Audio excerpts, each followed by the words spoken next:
And good afternoon, race fans, and welcome here to our 23rd race of the season, playoff race number 2 of the PCS Array Monster Energy Series, as we're getting set to cap off this race weekend here at Pocono and see what kind of point scenario we're going to be having heading into our elimination race next week at Kentucky. And so far, all 3 of our series this weekend has had some very good racing. We've had some drivers who are trying to get into the top, trying to make it into the next round, and it's going to be fun. So we got Emily Jones and Todd Montgomery, on the front row. As we'll show you the rest of the starting grid. There they are, top 28, and here is the rest. Right down there, and here is a look at the points entering this race. As I talked about last week at Chicagoland, our focus for these 3 divisions is, excuse me there, as we're going to get these cars rolling off, is we're going to be focusing on the danger zone entering this race. That's what we're going to do for the playoffs as the cars are rolling off behind the pace car.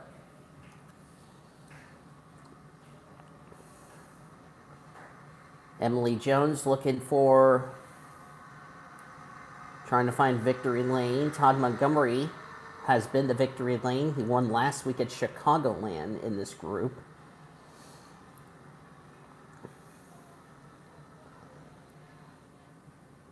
Emily Jones, as I can look her stats up.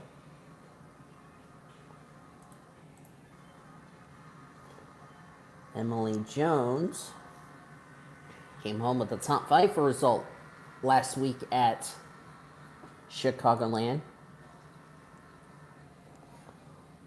She is running the playoffs just to get some experience. She will be racing in trucks in Buffalo Wild Wings next season. Same with her sister, and same with the Bell sisters.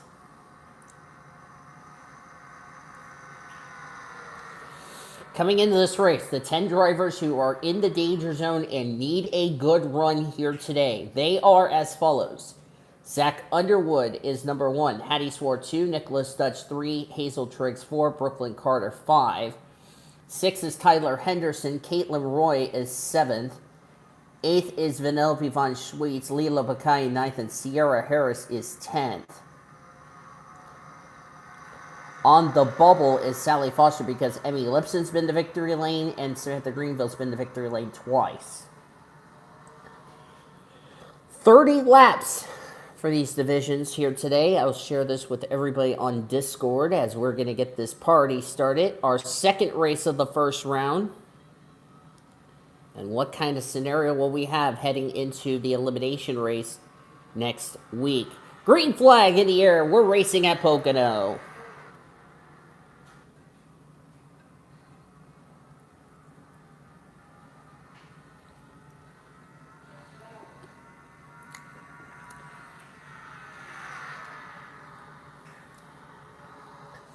Good start for Emily Jones. Good start for everybody. All 40 cars have taken the start.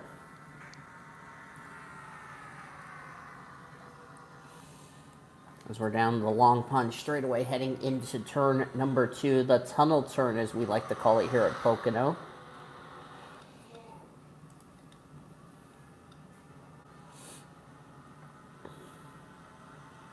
Ryan Gomez in the 035, just trying to find victory lane. Comes in this race 22nd in points, as he'll lead the first lap of today's race. First of 4 for the day. As of this recording, this was supposed to have been done yesterday, but because I had to play Monopoly yesterday, I had to postpone this race to today.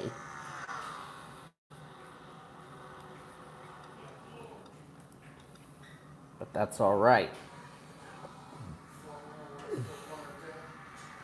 Emily Jones currently the leader.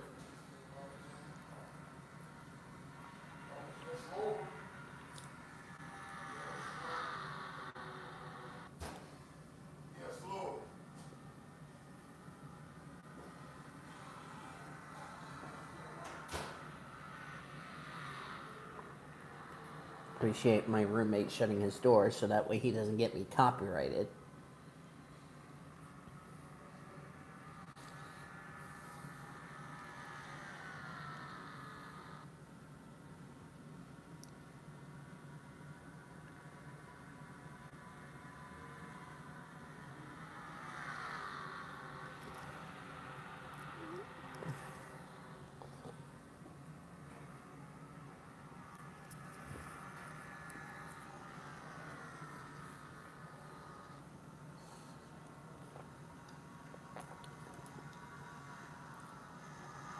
Todd Montgomery second, Michelle Furling, Brian Gomez, Alex Miller rounds out the top 5.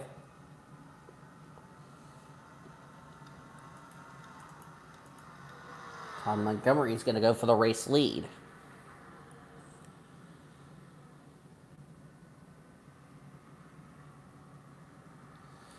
All these drivers in the division are just trying to find victory lane. Same with the other 26 drivers in the last race of the day who are trying to find victory lane. They don't care about the playoffs. They just want to find a win to end the season. There's Lily Gordon at 54. Not sure what she's planning on doing next season. William Brock and Zachary Taylor are going to be in the Foster Series next season, leaving their development drivers down here in either the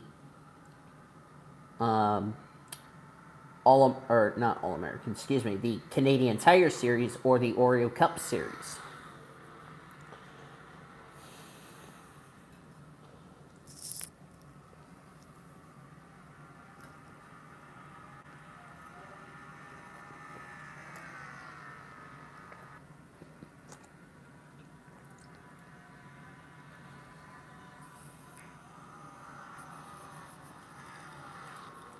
This is the last race for Foster Series drivers. As Belle San Diego's off the pace. I wonder if she had a problem or something. She is a lap down, we're being told.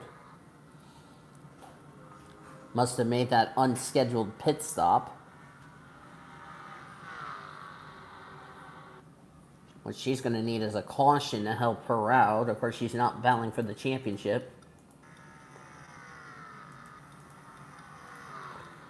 And she's getting closer and closer to being put a lap down in the process.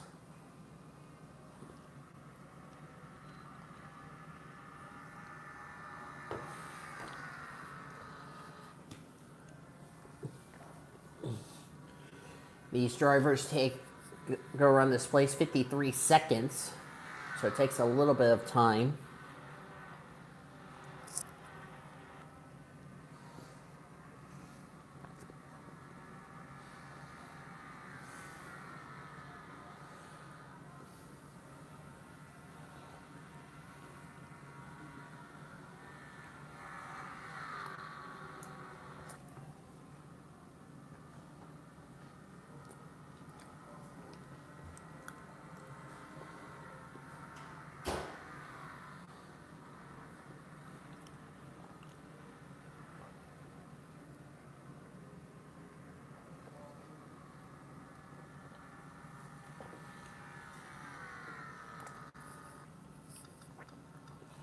Todd Montgomery currently still the leader over Emily Jones. Field's starting to get a little spread out here.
Todd Montgomery still leads.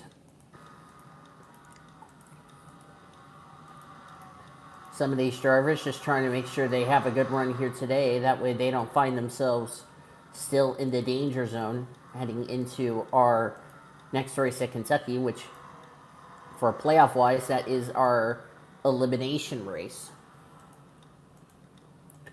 Bouvier, who is already trying to find victory lane for the first time this, or actually trying to find victory lane for the second time this season.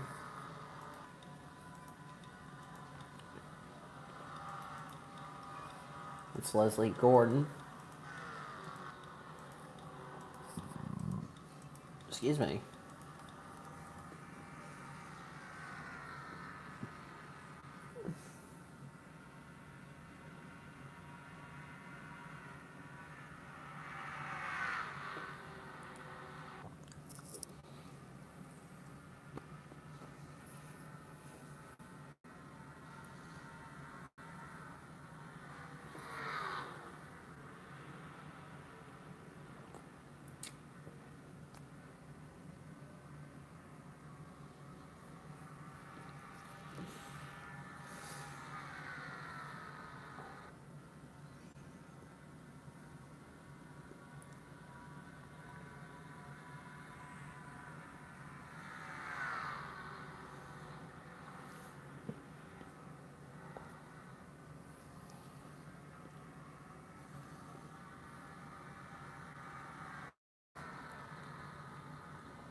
Nothing has happened so. Oh, Bo Van Gesset's blown up. I was about to get ready to say nothing has happened so far, but Bo Van Gesset's engine has expired.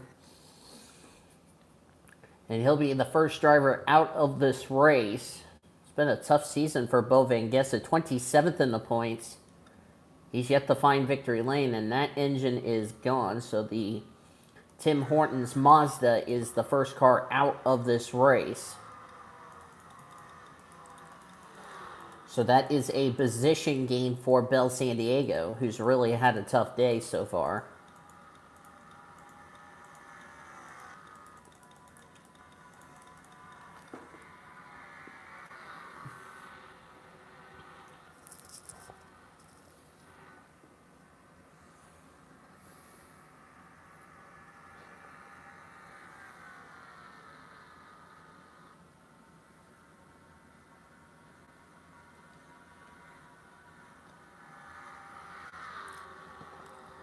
Todd Montgomery still leads here over Emily Jones. These drivers won't have to worry about pit stops.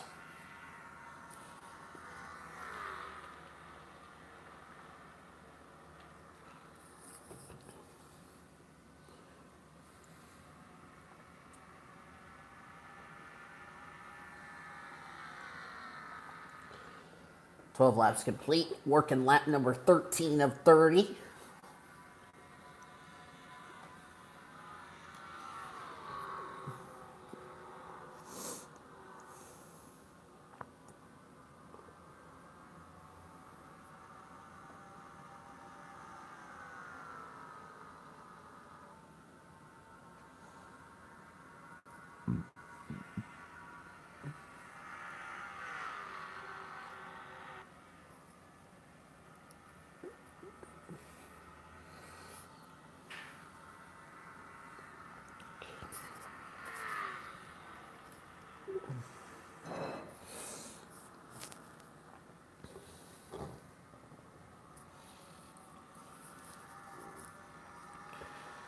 Battle for the lead about to heat up with Emily Jones and Todd Montgomery.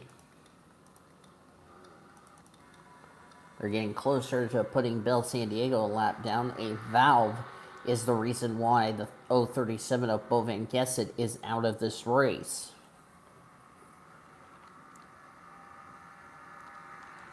So a tough break for the driver out of Full Frontal Motorsports. I'm going to go ahead and put my phone down so I can top my roots a bit off. It's been a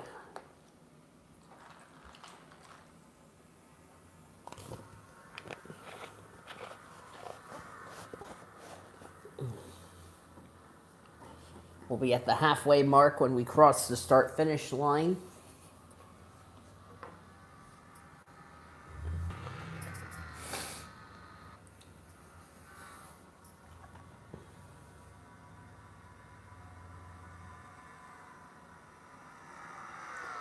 After this race, we'll show you your point standings. After these 4 races we do today, that is.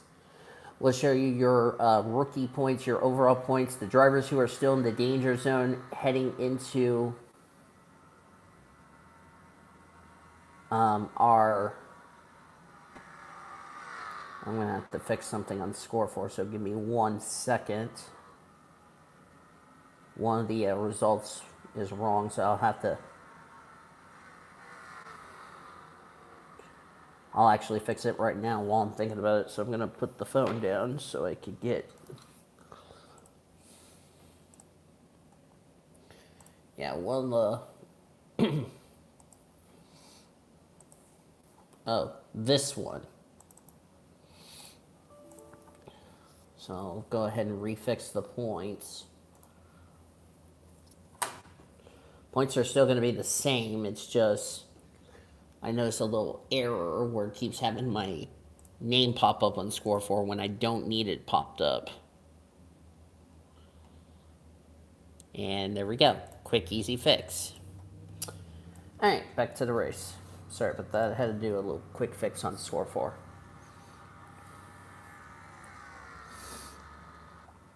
As I said, Bo Van Gesset came in this race 27th in the points. He'll absolutely take a hit in the points. Just past the halfway part in race 1 of 4 here at Pocono on a nice sunny day.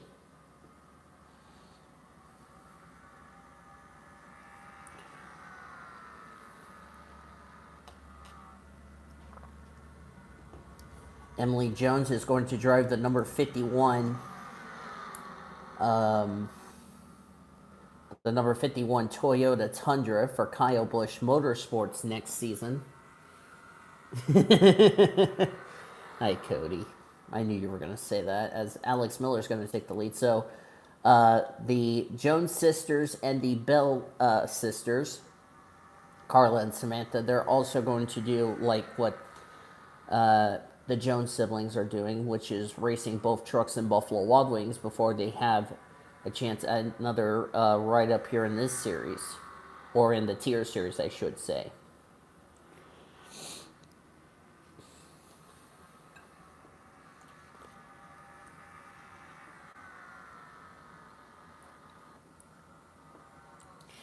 If you just joined us, nothing has happened in this race so far. It's been caution-free right now. Only 1 car out of the race, which is Bo Van Gesset due to an engine failure.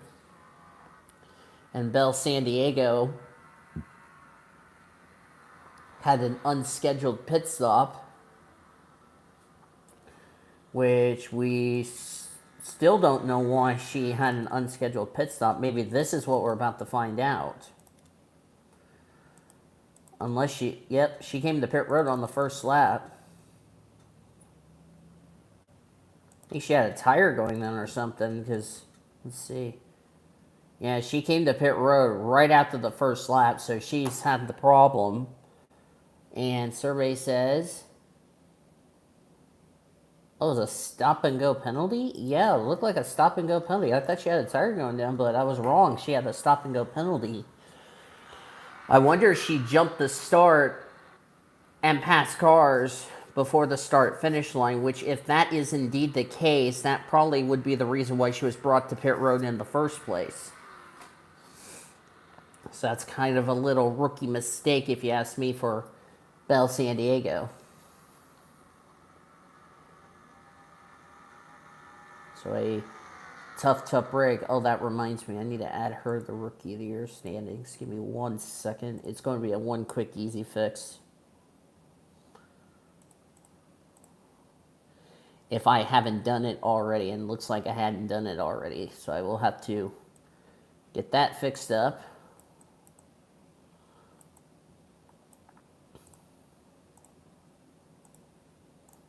Okay.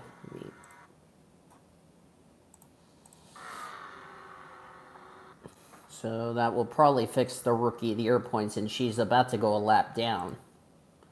So let's get this quick, easy fix taken care of, since I made a critical mistake. Oops.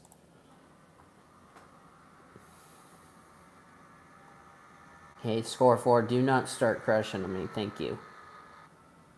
There we go. Score 4's fixed. Okay. There we go.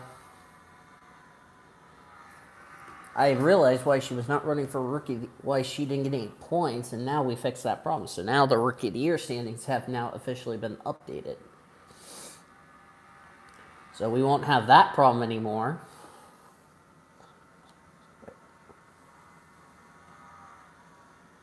And looks like I probably need to fix the Rookie of the Year standings, because I have all these rookies I forgot to put in the Rookie of the Year standings, so I will probably get that updated, and you'll probably see the updated points after this race, after these 4 races are done, and also as we head into our elimination race. 10 laps to go here at Pocono. Still 39 cars on track and on the lead lap, as they're getting closer to lapping Bell San Diego. San Diego's had a eventful weekend. Didn't do well in the Buffalo Wild Wings Series race here yesterday, which, let me see where she finished yesterday's race, the Buffalo Wild Wings Series Gander Outdoor 150. Oh, she ended up 15th. Okay. So she had an okay race, but today is going to be a disappointing day, so tough break for her. Score 4, quick glitching on me. Thank you.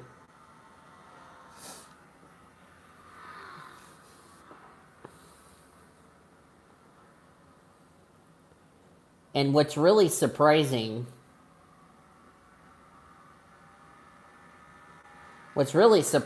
is that, oh, that's Buffalo Wild Wings. I want Monster. There we go. I was looking at the wrong standings, but you got a glimpse of the point standing for the Buffalo Wild Wings Series, unless you saw it in the Discord. Now we're going to have some drivers go into this race not necessarily in a must-win situation, which I was corrected by Cody. But some of those drivers in the Truck Series, I no doubt will be going into going into Gateway in a couple of weeks in a must-win situation. But the points have been absolutely shaken up. San Diego's getting ready to get lapped.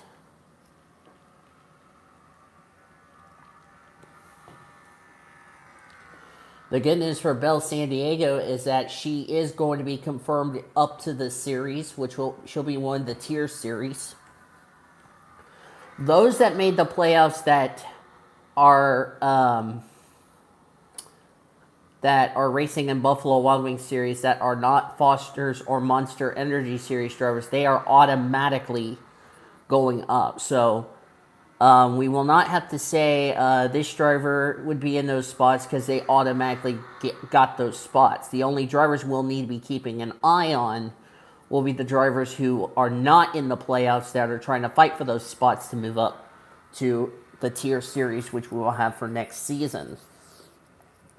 So Bell San Diego, regardless of making the playoffs, she's automatically locked herself a spot into one of the series, which will more than likely be in the Canadian Tire Series.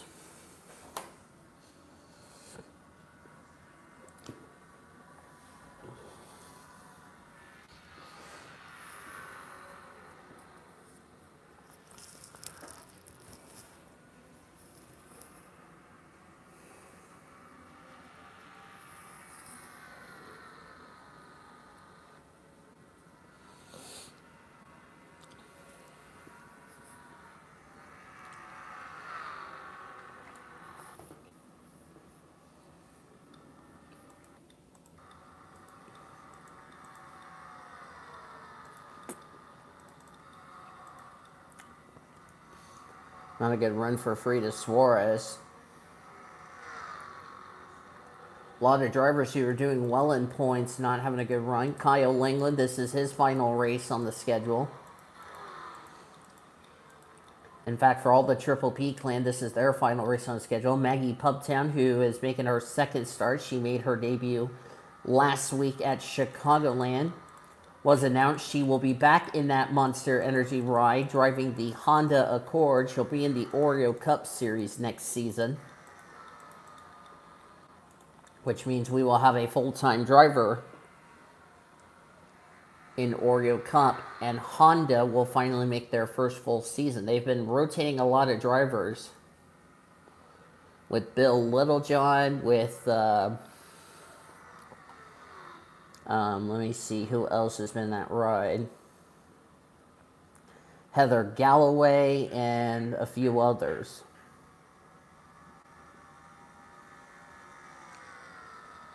Five to go.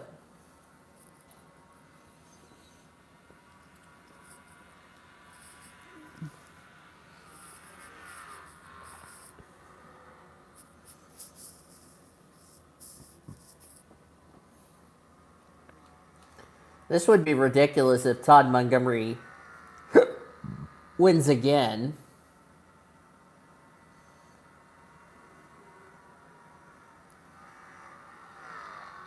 Todd Montgomery, if he wins again, that's his second win in a row.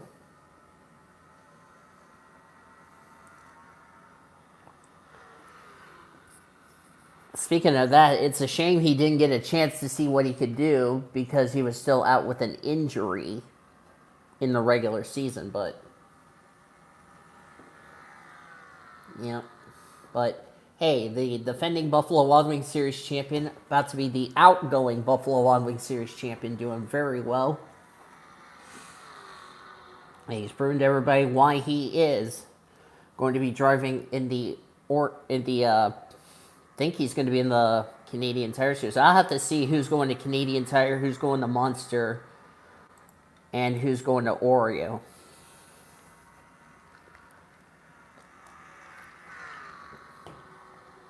I already know Red Riding Hood and Wyatt Beanstalk will be in Monster next year because they ran their first full season in 2011 after coming in 2010.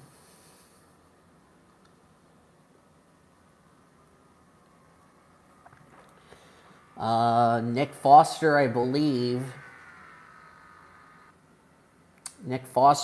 he's going to be back up here in the Monster Energy Series next season, depending if he gets a ride or not.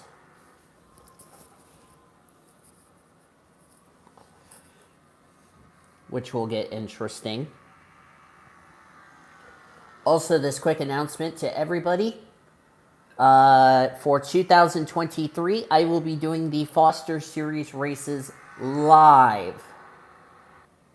Or actually, by the time you're watching this video, they have been live for quite some time.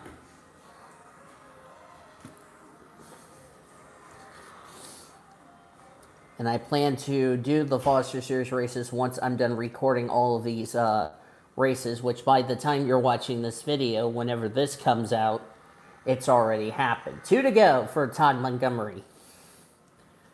And Todd Montgomery is going to be... Well, Todd, he is already on the chopping block for a U-Blow, but if he wins, he's off the hook. There's Michelle Furling. I was talking about her.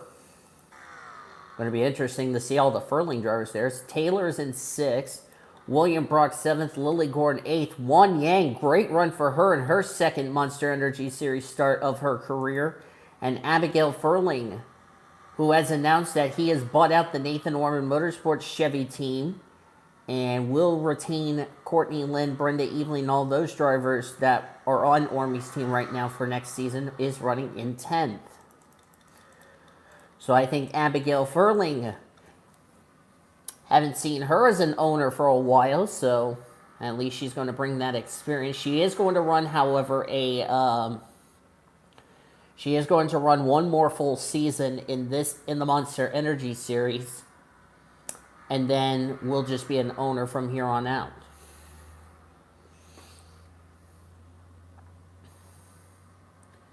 as we're on the last lap of the race. So Emily Jones, as I said, will go to Kyle Busch Motorsports. I don't know what right she'll be in the Buffalo Wild Wings series, but more than likely, Colleague Racing would like to sign her. Because she does have potential to try to win races and all that. So, yeah. Meanwhile, Todd Montgomery coming through turn number 3 as he comes off turn 3. Career win number 2, his second win of his career. Todd Montgomery will take race number 1 at Pocono and goes back-to-back, winning last week at Chicagoland and this week at Pocono.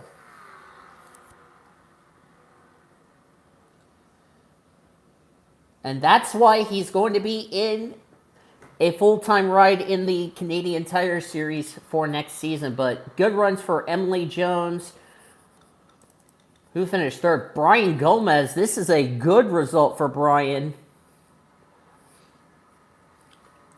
And standings are indeed official.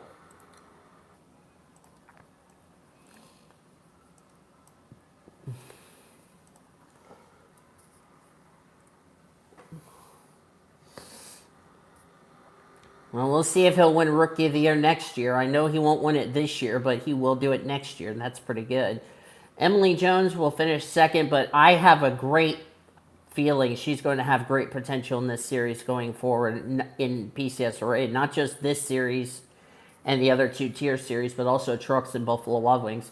Brian Gomez third, Alex Miller fourth, Michelle Furling fifth, Zachary Taylor, William Brock, Lily Gordon, sorry. I get the 2... drivers with the name L. Gordon mixed up. Wan Yang 9th, Abigail Furling 10th. Wan Yang, this is her best career finish, so great run for the Chinese driver. The only Chinese driver in the field, I'd like to point out. Ricky Cervantes, Marjorie Campbell, Emma Tutu in her second career Monster Energy start 13th. Leslie Gordon, Henry Williams, Xavier Alsop, Zoe Perry, Maggie Puptown, Diego Marquez, and Michelle Conrad. That is your top 20 as you look on down through the remainder of the finishing results. By the way, Ildo Sofika will be moving down to the Buffalo Wild Wings series for next season. I don't know what ride she's going to run. We had 38 cars finished on the lead lap. That is Jerry Harvick, the last car on the lead lap. Bell San Diego was the only car that finished 1 lap down, and only 1 driver finished out of the race, Bo Van Gesset, due to an engine failure that took him out in the early stages. So, good job for Todd Montgomery, but now we're going to have to see those drivers that come in this race in the danger zone. They're going to be a nervous wreck. We're going to get the grid set up and go from there. So, yeah. I ended up 26. Not surprising, but to be fair, you know, I'm not running for a championship. I'm just having I'm having the time of my life, so I'm not going to bitch about it. So, let's go 105. All right. I know Cody is a little nervous as I am calling these races. By the way, I had to smack NR for deciding to be stupid with me earlier. I would have already been done with 3 races already. Shut up, official. They're already in their cars. Anyway, Amanda Wallace is on the pole. Woo! And she's still looking for her first career win. There's the rest of the grid, by the way. Wow, Vanellope von Schweetz, not a good qualifying. And remember, that's one of the drivers who comes in this race in the danger zone of losing her spot for next season. Ooh, that's not good. This is also a critical result for Hattie Swerve. She has a good race today. She could get herself out. A win could definitely help her cause. We will just have to wait and see.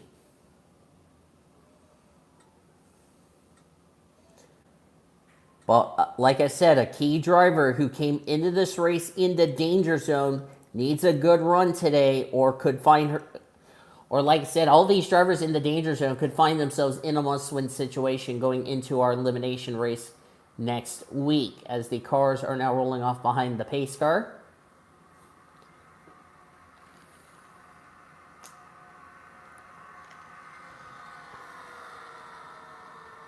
John Lewis, by the way, is the pace car driver for the PCSRA, and of course he is an official.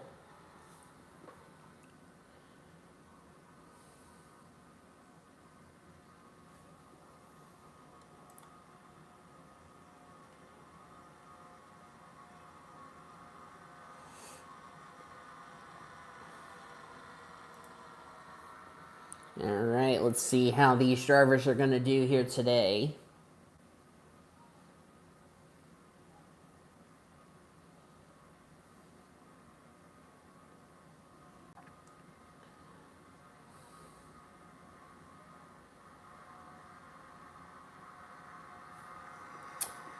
Let's get them to turn 3 so I can just save you guys a little headache so I don't have to deal with the schnitzels. Okay, here we go. 30 more laps these drivers are going to navigate. We'll see how these drivers will do. Now with the 42 car field. Amanda Wallace, Hattie Swore will lead us to the green, and we are racing race number 2.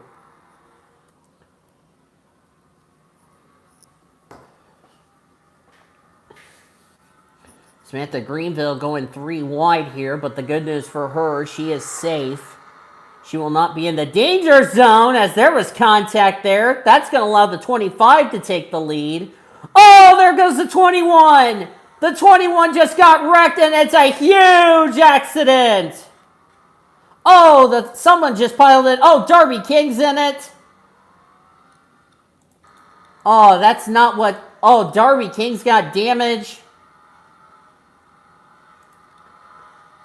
That seriously did not need to happen at the front of the field, may I remind you. And the caution is out for the first time this weekend in the Monster Energy Series. We had a clean race number 1. Not the case here in race 2. Ben Tennyson got some damage to the front of his Wendy's Chevrolet Camaro, or Chevy Impala, sorry. That was kind of an aggressive move by Samantha Greenville. Just shoved Amanda Wallace up there, and Amanda Wallace paid the price as a result. Let's take a look at the replay here. This is also going to be the last race Amanda Wallace will run the Motorcraft Ford, because starting next week, she's going to be running a brand new paint scheme. Let's see. Yeah, there were 4 wide because Greenville, for whatever reason, shoved the 21 up the track, and there was nothing Hattie Swore could have done to avoid this. I don't know if the 19 came down or the 21 came up. Whatever the case, it collected some drivers. Oh, 14 got a piece of it. Noah Tutu was collected in this incident.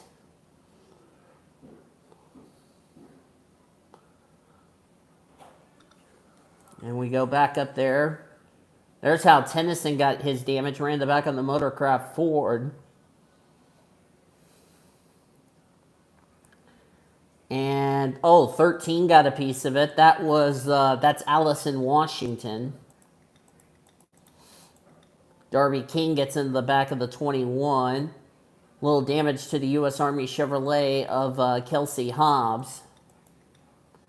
Kelsey's had a rough season so far. Dora Marquez did a great job slowing down to avoid any carnage. And those that have damage are coming to pit road. But that was not what Hattie Swore needed, because she is one of the drivers in the danger zone. She's going to enter these last 8 races basically in a must-win situation, the way things are looking for her.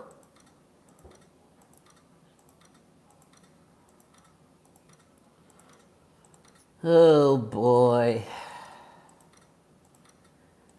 You know, I get a little excited. You know, Hattie Swore goes from the highs of being in the playoffs for the Truck Series to the lowest of lows of this series, where this series has been anything but kind to her. Buffalo Wild Wings, she's kind of hit or miss. I hope she's not out of the race, or she could find herself basically, like I said, in a must-win situation. She is not out of the race. In fact, nobody is out of the race from that first incident.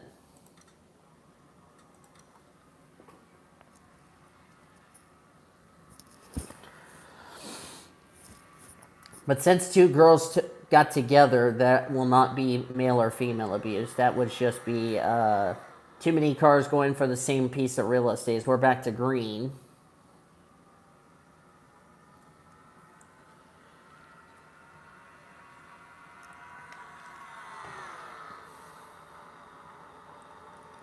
As Samantha Greenville takes the lead, but ran a little wide coming out of the first turn down the Long Pond straightaway. That's our first wreck we've had in the Monster Energy Series today. Of course, our first race went caution-free. Here's a driver I should be a little concerned about, Leela Bakai. She comes in this race also one of the drivers in the danger zone. Let me make sure to confirm that.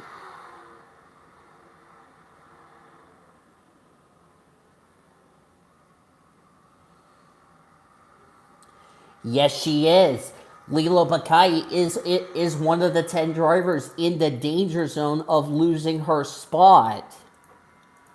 And here's the insult. She's supposed to be a Monster Energy next season. Uh-oh, that's not good. Another driver who also could be in that same vote would be Sally Foster. Remember, she comes in this race on the bubble. Do I see some skin marks? Yes, I do see some skid marks. Someone has had a wreck. Was it Hattie Swore again? Let's see. It was her and Kelsey Hobbs. Oh, they went way down the track. And yeah, Kelsey just ran into Noah Tutu for some reason, but Tutu saved it. So this didn't bring out a yellow, but they went right down to where the guardrail. That's almost reminiscent of what happened with Dale Jr. Steve Park in 2001. And it looks like the 19 just hit the guardrail. They both self-spun, but because this was towards the rear of the field, the caution, however, did not come out. 01 backs her car into the wall. 19 did the same. So this is not doing them any favors. Yeah, there's the skid marks. The caution, however, did not come out, so we are still under the green.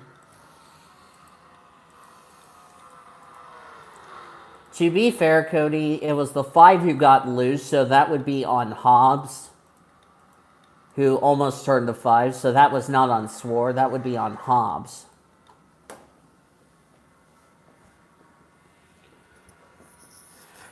Oh, man. My neck hurts. I don't know why. I'm not watching the IndyCar race because it became a board fest. I don't know if there was any cautions in that race.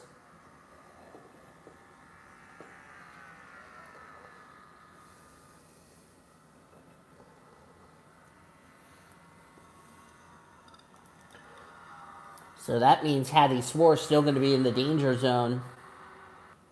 And the insulting part is, well, I don't think she's going to get passed by Swore.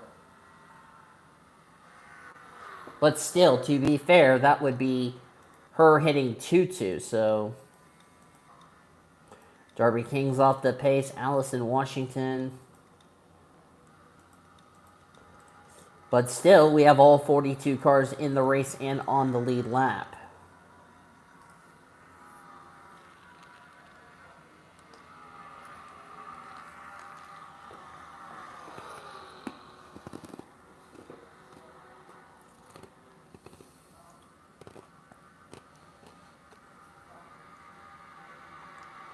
Couple of drivers back here not having good runs. Jamestown comes in this race needing a good run to get herself out of the danger zone.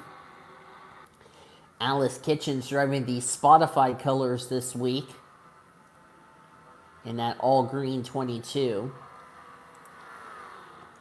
Right behind Sean McKean.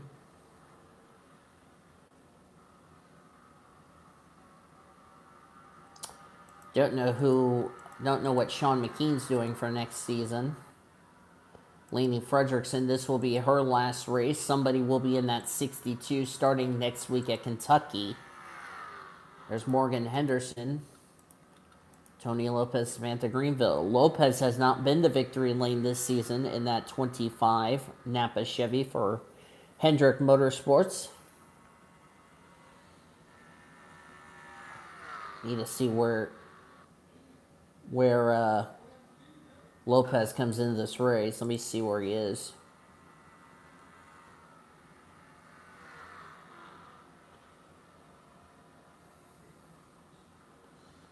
Tony Lopez comes into this race.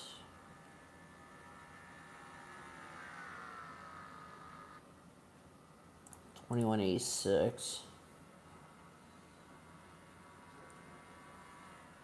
Lopez is 59th in the points, has not been to victory lane this season.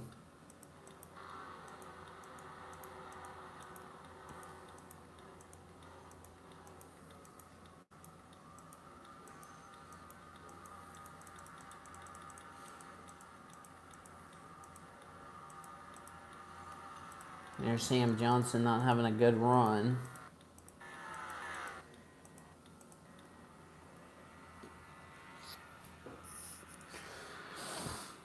What turned out to be a promising chance for Hattie Swore has turned into a nightmare. The thing is, it didn't bring out a yellow. Plug my phone. Check something real quick. Oh, my phone's starting to get low. Phone's starting to get low, so I need to charge it. I'm gonna go check something. Or let me charge my phone. If my charger decides to use the St. Louis dead bird strategy, I'm not wanting to charge. Let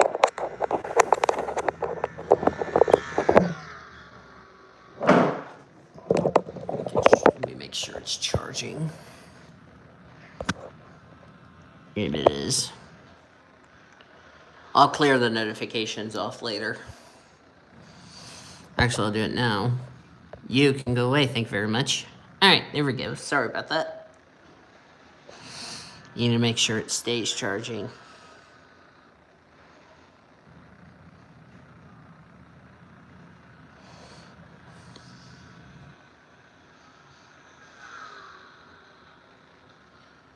So Greenville still leads. Lopez in second. Morgan Henderson's third. Lindsay Sutton fourth. Fifth is Timothy Grenville. Battle for sixth between Paulette Burrows and Annie Einstein. They would be sixth and seventh. Samantha Gordon eighth. Jake Putnam ninth. And Ivory Walker 10th. Putnam ran in the Buffalo Wild Wings Series race yesterday. Didn't have a good result. Of course, he's the only Joe Gibbs racing car in the Buffalo Wild Wings Series who has not been to victory lane.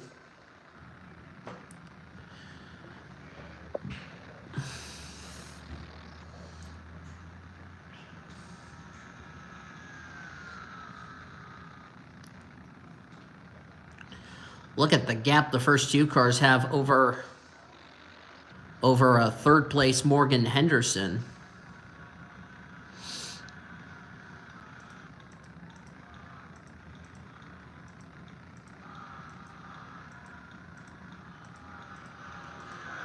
Let me put my phone down. I'm getting ready to put my plate up. Penelope Von Schweetz not running well. This is not good news for Schweetz, who needed a good run today to stay out of that danger zone. That's not going to happen.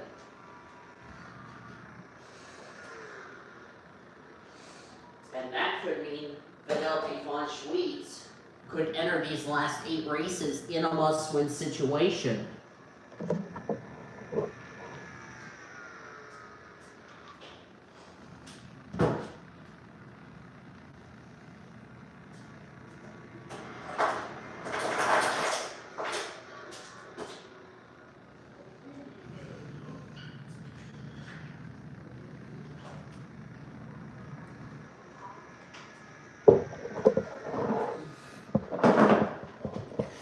Just past the halfway point in race 2. All these races are 30 laps each. Darby King is currently struggling today. They're about to get lapped. All those cars involved in that first incident about to get lapped.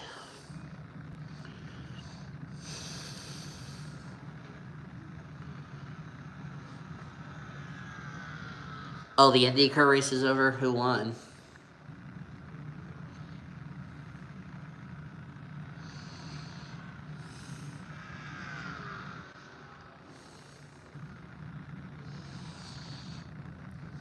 Yeah, I was watching the IndyCar race, but I decided not to watch the rest of the race because I decided I wanted to record this race instead.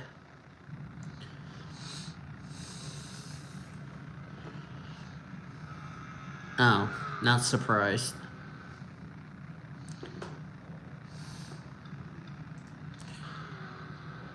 Good thing I didn't watch the rest of that race. It was a boring race. So.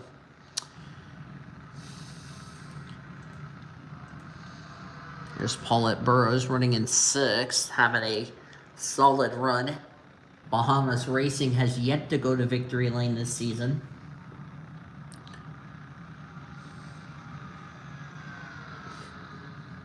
Trying to get both Chevy and Impalas a trip to victory lane. Darby King's getting ready to be lapped soon.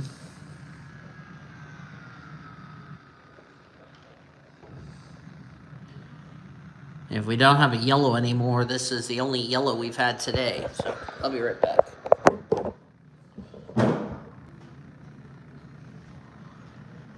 My neck's starting to get a little sore.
So far, we're back. So far, nothing has happened.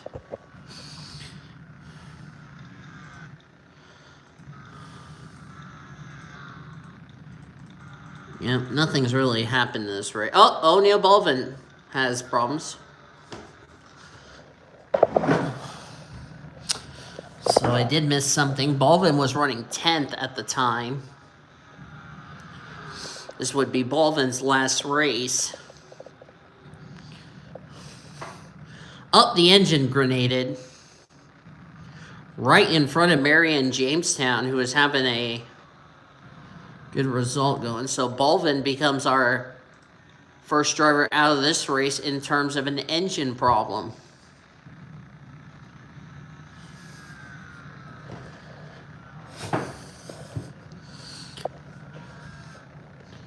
So the safety team is going to pull Baldwin out of the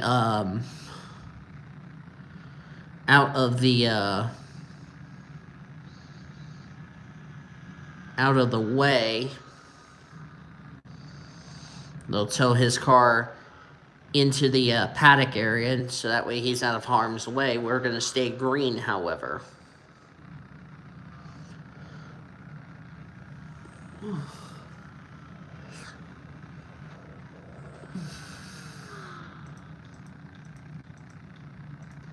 So Baldwin is out of the race, so that's a critical position for some of these drivers. Hazel Triggs, I just saw her not having a good run either. Boy, she'll still be in the danger zone leaving this race. Marion Jamestown's running 11th. This is a well-needed run for that 31 bunch. Jamestown was only a total of, let me see, Jamestown. Jamestown was 119th in the points.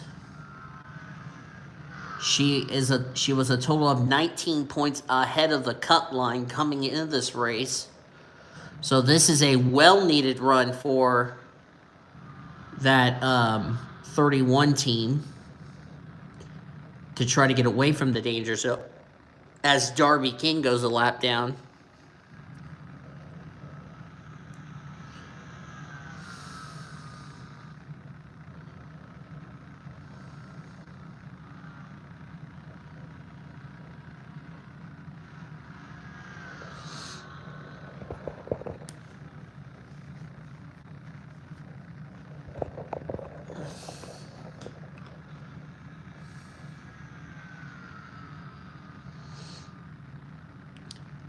Also, Wednesday, before we do college football and NFL picks, as of this recording, I have asked to see the Triple P panelists after this. Oh, we have some skid marks off turn number 2.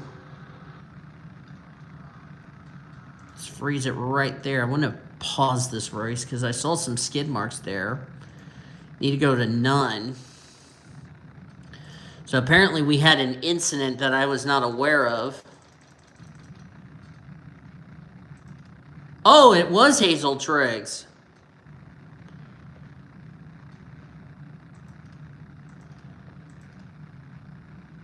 Hazel Triggs, one of the drivers in the danger zone.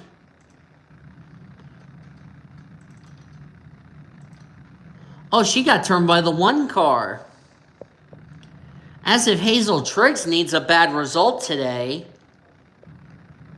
And backs her GoDaddy.com Chevy into the wall. So now we know where all that skid marks came from. It came from the 10.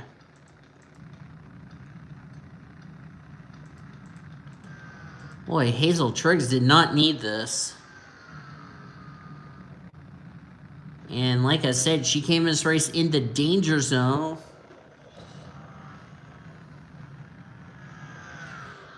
Yep, she was one of the drivers in the danger zone. She's going to still be in the danger zone heading into next week.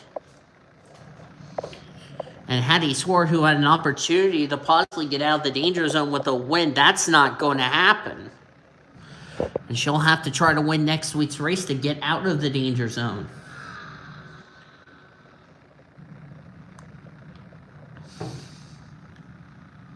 And now she's about to be lapped as we're coming to 6 to go.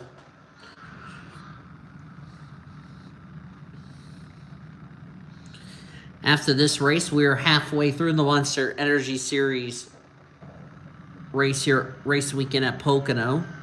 Even though we still have yet to start the second race of the first round, may I remind you, which will be after we're done with the last division race.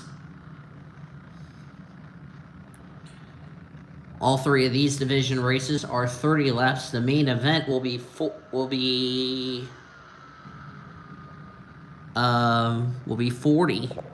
or 50. I think it's going to be 50. Which means pit stops could come into play in that second race of the first round. Because remember, it'll be just these drivers and the AutoZone Amateur Series drivers next week at Kentucky, and we will find out who will be the 4 drivers that will be eliminated from the championship. And we'll go over the playoff grid with you presented by Golden Corral once we get to the main event race.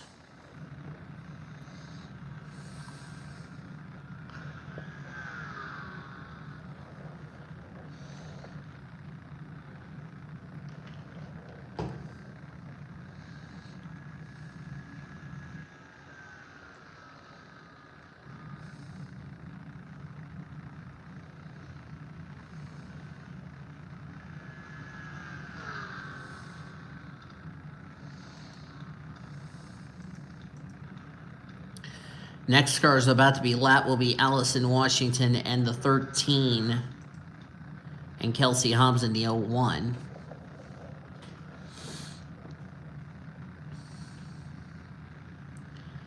We're down to 4 to go here in this race.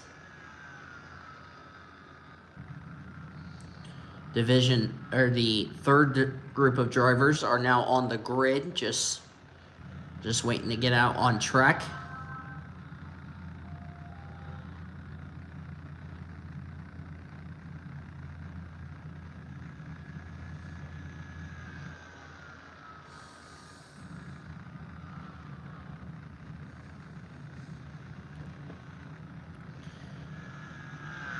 Those of you that have not made predictions as far as who you think will be the 4 drivers to get eliminated, you can private message me in my DM as far as that's concerned before I do the elimination race at Kentucky. Which, by the way, Kentucky will be taking part on Wednesday. We'll have the AutoZone Amateur Series race recording on Wednesday as of this recording. And then we will have our first elimination race either going to be on that same day or could be on Thursday when the house is quiet. And then we will determine who will be the 4 that get eliminated in Monster. Then, after that, we will start the AutoZone Amateur will be off. We'll have all 3 series back together again at Gateway, in which we will have our first elimination race for the Truck Series, our first elimination race for the Buffalo Wild Wings Series, and our first race of the second round for the Monster Energy Series. Then we'll head to Arizona for the second race of the second round for the Monster Energy only. It'll be Monster Energy Series only at Arizona. And then we'll have the AutoZone Amateur Series back. Our Truck Series will start their first race of the second round. Same for the Buffalo Wild Wings Series. And then for this series, the Monster Energy Series, it will be their second elimination race.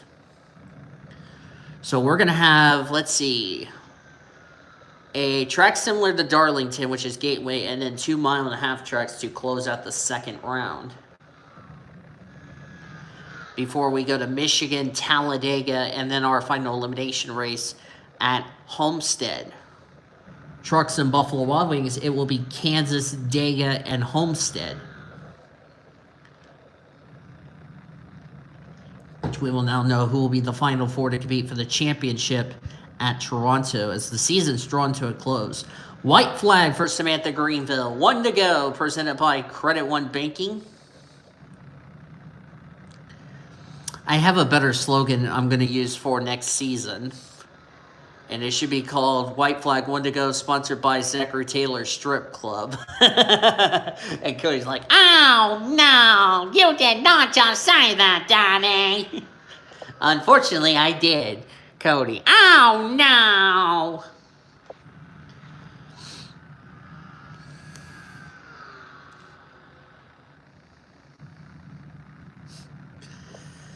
Samantha Greenville is going to come off turn number 3. It will be her, if I can find her name, Samantha Greenville, even though she's in the danger zone, but safe. This will be career win number 3. Samantha Greenville will win race 2 at Pocono.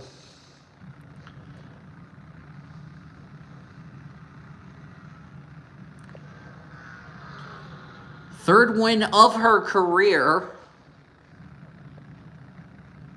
Came in this race 123rd in the points. This will definitely move her up through the point standings heading into next week's race. Cody missed what I said. I said we're going to have White Flag 1 lap to go, sponsored by Zachary Taylor Strip Club, and Taylor's going to be triggered about that. But either way, waiting for the standings to become official. I'll go over the results while we're waiting for the results to be official. So Greenville wins. Tony Lopez, Morgan Henderson, Crystal Fontaine, Annie Einstein complete your top 5. It's Lindsay Sutton, Pablo Massa, Timothy Grenville. That's a well-needed run for Grenville. Paula Burrows 9th and Ivory Walker's 10th as the standings are now indeed official. I just had to wait for a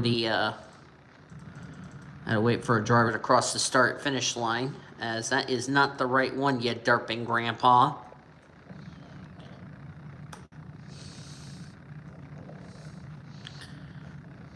Okay. Marianne Jamestown, well-needed run for her in 11th. The gal that's going to be a lot of pressure will be Sally Foster and Sierra Harris. So, yeah, that's really important. As you look on down through the top 28, here's the rest of the results. Vanellope von Schweetz, 33rd.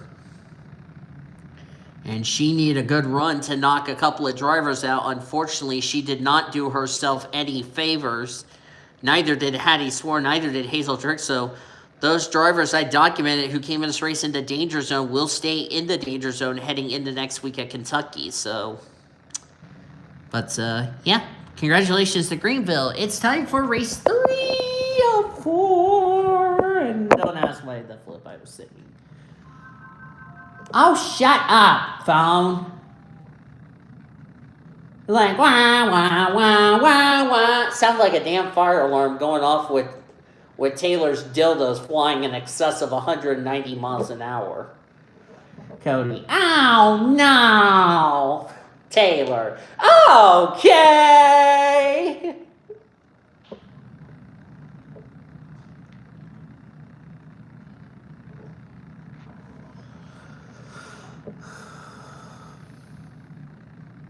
In all seriousness, well, first cloudy day, and Kenneth Ayre starts on the pole.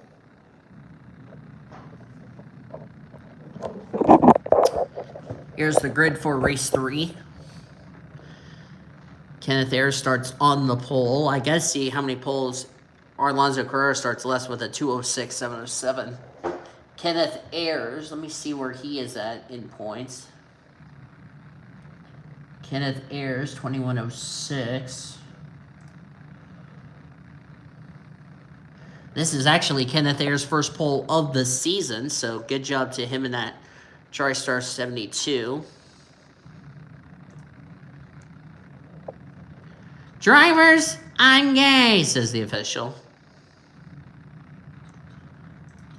And Cody's like, drivers, start your engines and run Zachary Taylor over. Yeah, whatever. Oh, wave off. Wave off. Wave off. Somebody decided to break down. That was the 76 of Hannah Smith. So that is an automatic restart.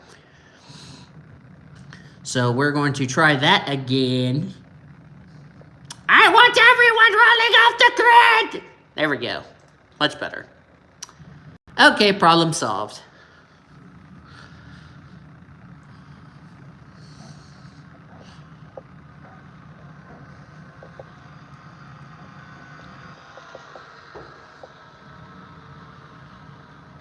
A couple of other drivers who qualified well that really need some good runs here today. I saw Brooklyn Carter starting up front, so she's got some good track position here as we're going to come to the green flag here at Pocono. And we're going to have Prudence Hiller wave the green. Oh, good Lord. And Cody's like, oh, no. We're like, oh, yes. And we're green.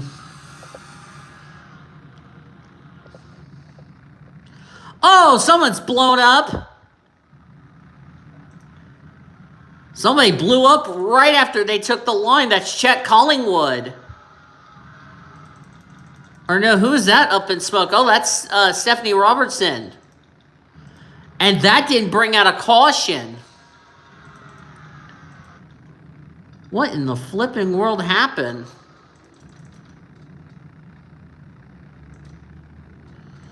Let's see. Bam! Probably broke the gearbox. That caused a bit of a stack up on that outside line.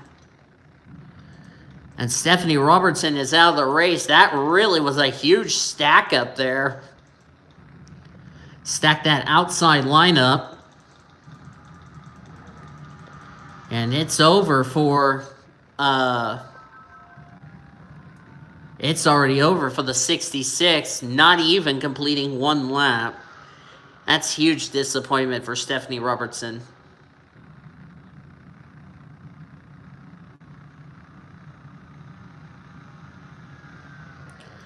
Hannah Smith leads. Let me go see what that phone. Who's been trying to call us? I'll be back in a second.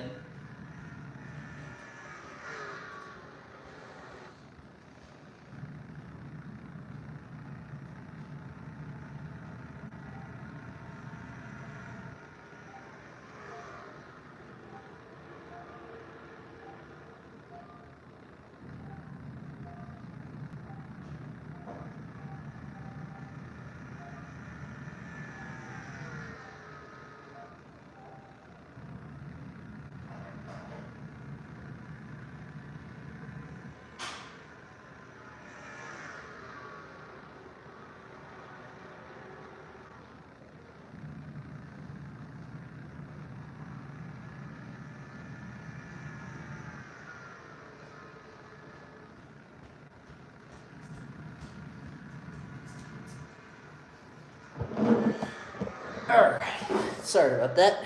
I didn't miss much as far as the racing is concerned. Well, Stephanie. Oh, Kevin Joseph's got a problem.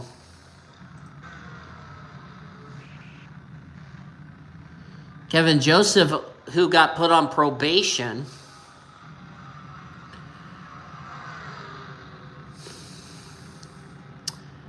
Yep, had a problem. Right in front of Nicholas Studge. And he's going to come to pit road, so tough break for him. The officials originally suspended him for this race for what he did at Chicagoland. However, he was actually he went from a suspension to a probation, so for this race. So probation penalty for him as the 68's rubbing on the 51. That would be Victor Gonzalez.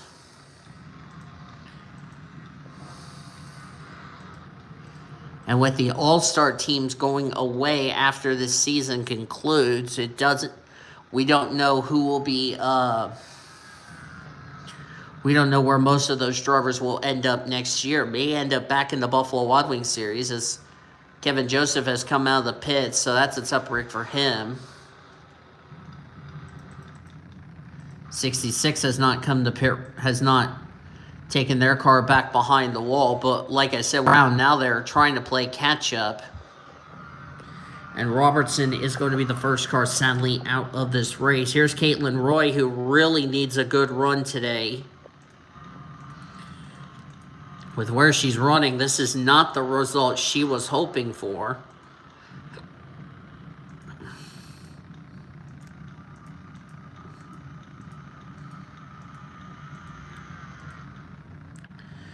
There's Isabel Colombo, Primo Rossi.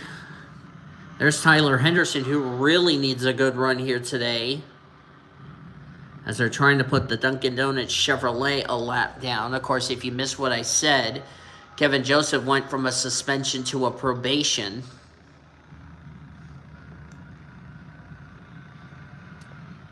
Because the 75 team appealed the suspension and won, because they felt like it was not deliberate for what he did to Erica Douglas.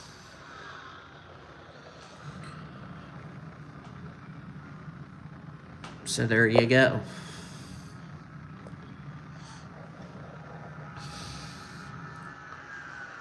Boy, I can tell you this. Let me see. It's a 66 out of the race. Yep, out of the race with a piston. There's the 82. That's the Sierra Harris, and I talked about her needing a good run today.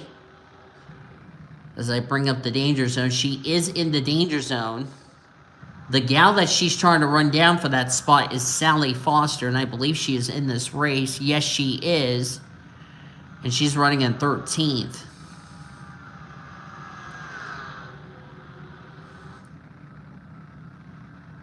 Oh, and I need to fix the driver they should be the drivers they should chase down is Arlonzo Carrera, because Jamestown finished 11th. But where's our Alonso Carrera, you ask? All the way back in 37th position, so... And Holly Wilkins may be joining. So a couple of those drivers, and of course, this was not a good run for... And with Amanda Wallace coming in this race 96th in points, she's getting closer and closer to being in the danger zone of losing her spot.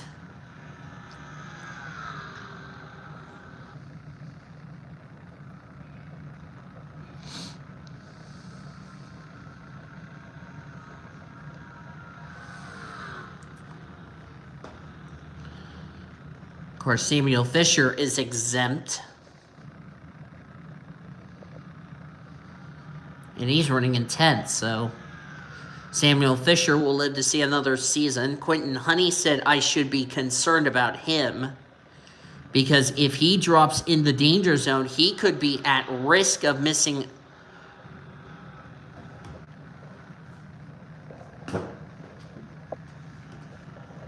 Yeah, and she needs a good run next week. Needs a win next week. Emmy Lipson, who's already safe, even though she's in the danger zone, running in second, trying to find her second win of the season. This driver, keep in mind, when she won earlier on this season, it was her 4th career win, her first of this year. Remember, in 2016, she won 3 races, but she was not high enough in points for those 3 wins to count, so it didn't even matter. And Brooklyn Carter, this is not the run she was hoping for, because remember, Brooklyn Carter's one of those drivers in the danger zone of possibly losing her spot. There's Erica Douglas, who shoulda, coulda won last week at Chicagoland if a dumbass didn't decide to wreck her. Emily Hong in the 57. She will be back next season. Same with Abby Goodman in this 58. We'll have 2 primary sponsors because remember, Jesse Art's using one of those cars to race for the rest of the season as far as the playoffs are concerned. Caitlin Roy needs a good run. There's Amber Rowland. Was announced Amber Rowland will be back with this 47 team next season because remember, Lulu Champagne's in the Buffalo Wild Wings series. And Lulu is like the highest, I think, of the drivers who didn't make the playoffs. There's Soraya Itmed. Soraya Itmed is also one of those drivers who is barely above the cut line as far as the danger zone is concerned. I believe Brenda Eveling will be in the last race. Eveling really needs a win.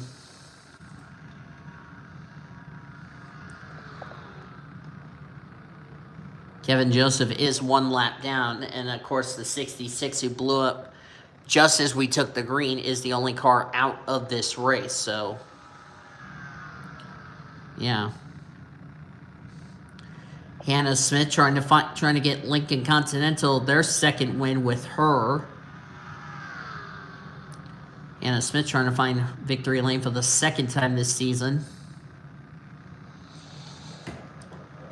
She's the only Lincoln Continental who has been to victory lane this season. Of course, none of the drivers in the 51 All-Star entry has been to victory lane. Of course, Max Lipson's going to be driving the 51 full-time next season in one of the tier series for Smart Lincoln Motorsports. Because Max Lipson is in the playoffs, and he is going to be moving back up to this series. So what he's thankful for is his little sister right there is already safe for another season next year. And wouldn't it be interesting to see Max Lipson and Emmy Lipson both in the Monster Energy Series together? That would be interesting with 2 different manufacturers. Hey, at least they're the same siblings, so... That's a bit of irony. Even though they used to drive drive the same team with each other, so at least they'll be on the same team but different makes. That's funny.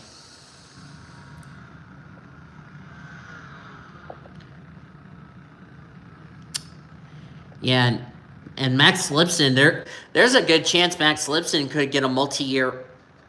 Actually, I was told Max Lipson got a multi-year contract with Smart Motorsports. Wasn't that interesting? And it was probably one of the biggest bombshells I don't think anyone in this paddock saw coming. Holly Wilkins looks like that little stack up that the 66 caused, and looks like she's not going to recover. And looks like Alonso Carrera is about to find himself in the danger zone heading into next week. There's Hannah Blue Jay. Nicholas Dutch is another driver who really needed a good run. That's not going to happen. Brooklyn Carter looks like that's not going to happen with her. Sophia Rowland. It was going to be 2 years, but I think, as I'm going to check to see where Sophia Rowland is in points, I think I could be a little concerned about Sophia Rowland because, oh no, she's making her fourth start. I'm sorry, or fifth start. I'm sorry. Rowland's is actually exempt. Actually, Rowland's going to be driving for Joe Gibbs Racing in this car next year. She's actually going to replace Sam Johnson, believe it or not. Sam Johnson, after his struggles, he may be either moving down to trucks or moving down to the Buffalo Wild Wings Series with Indiana Motorsports next season, is what I'm being told. There's Melanie Rogers. There's been some rumors that Melanie Rogers would be re-signed with Turner Buick Racing because Chloe Carmichael is in the danger zone of losing her charter for the Buffalo Wild Wings Series and could drop to trucks. Wouldn't that be something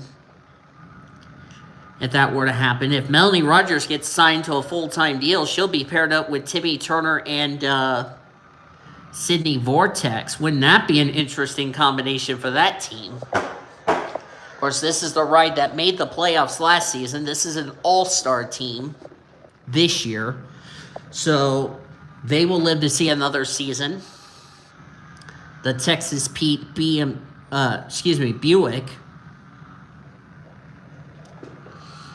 And Timmy Turner is one of many team owners who's been in the series since the very beginning, believe it or not. In fact, Timmy Turner's been driving for his own team since the very beginning of this series, back in 2010. So he knows how much discipline he's got. Seth Cole in the 52.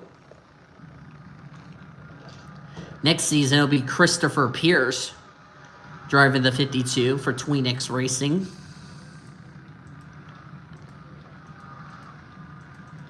This is a good run for Caitlin Roy. Good run for Samuel Fisher. Fisher's been having some solid runs so far. Lisa Simpson's another driver who's really needing a solid run.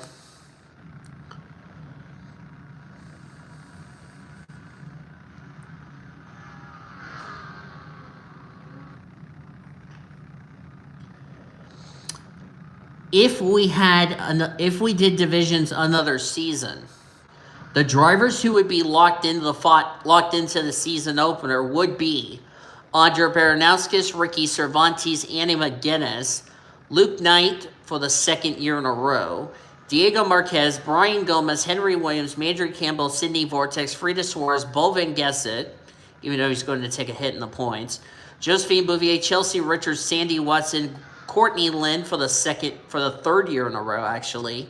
Gwen Tennyson, Erica Douglas, Amanda Whitecastle, and Isabel Colombo. As things stand, had we ran another season with divisions, those 35 would be locked into the season opener.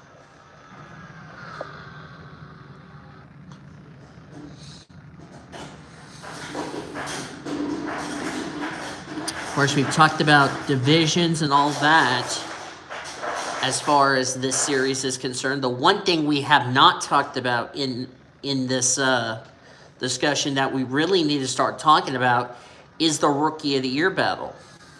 You know, we've been talking about danger zones for the playoffs and drivers that would lose their spots. The only thing we have not talked about as far as this whole season is the Rookie of the Year honors. Amanda Whitecastle and London Jackson, who you'll see in the next race, they are 9 points separated. Then 9 points back is Violet Jackson, who's third. Annabelle Griffin, fourth. Ari Springer, fifth. Wyatt Garcia, Katsura Mirmoez, Leslie Gordon, Ricky Cervantes, Bridget Thomas, the top 10.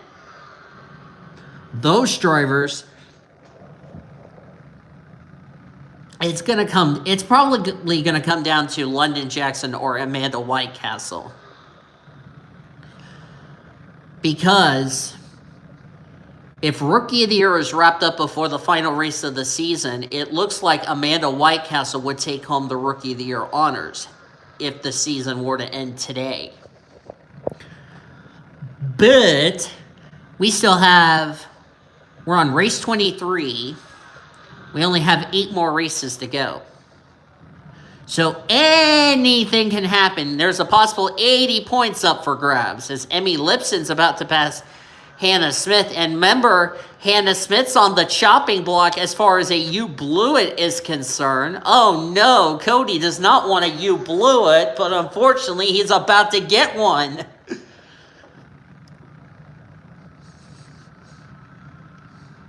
But in all seriousness, Hannah Smith really just needs... Hannah Smith will come back next season, just needs Cody just to give her a motivational speech on performing well for next season. Because like I said, it has not been a good season for Lincoln in general. It's been an okay season for Subaru.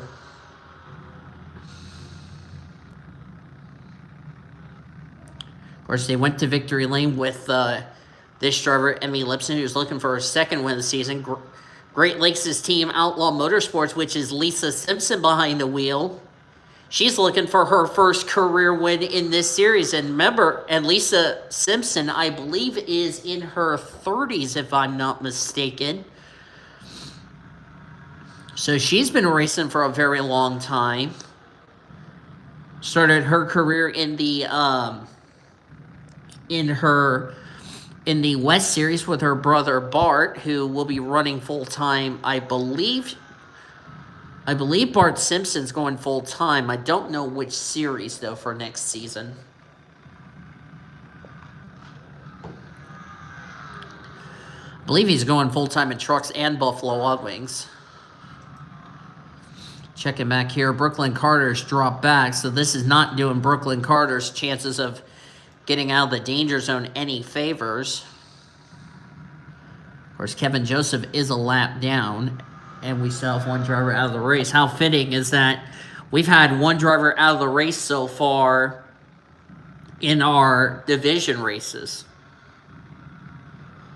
And it's only been one driver, which is a little surprising, to be honest with you, because normally at Pocono, we would have multiple drivers out of the race, but since we've only had mechanical failures, then drivers dropping out due to crashes, that's a bit surprising. So, and if I have a piece of advice for those drivers that come in this race in the danger zone, like Bridget Thomas, Quincy Einstein, Mike Chilton, Red Riding Hood, you need to have yourselves a very good points day, or else you could find yourself heading into next week's race at Kentucky, more than likely could be in a must-win situation.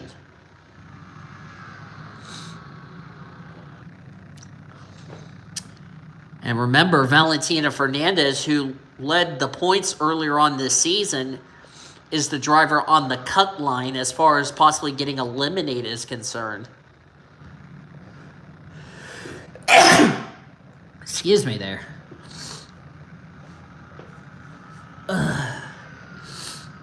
Damn allergies. Let me go get a Kleenex. I'll be right back as Lisa Simpson takes the lead.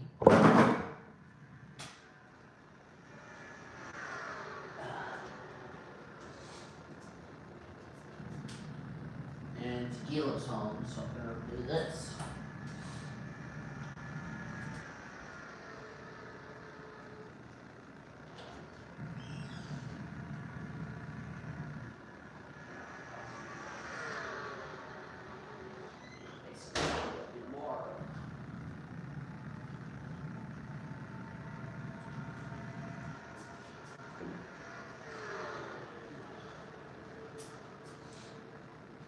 don't know where they went to, but I don't really care.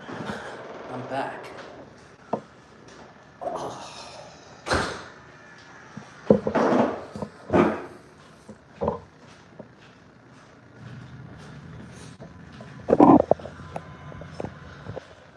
Hannah Smith about to take the lead from Lisa Simpson. There's Holly Wilkins still struggling. Brooklyn Carter's going to be in a must-win situation.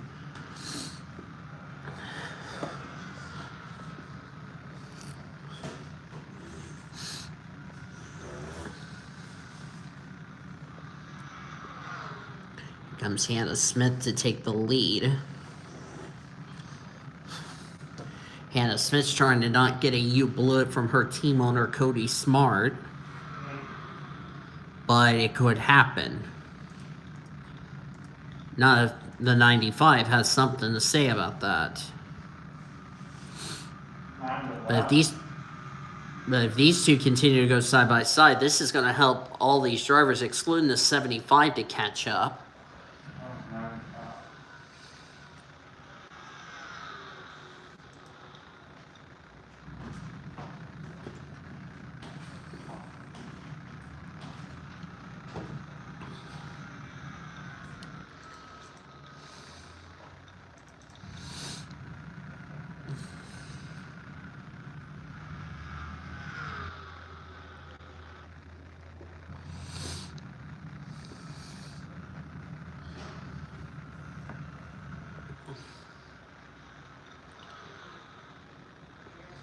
So is Hannah Smith currently still the leader? So we're coming to 4 laps of racing to go.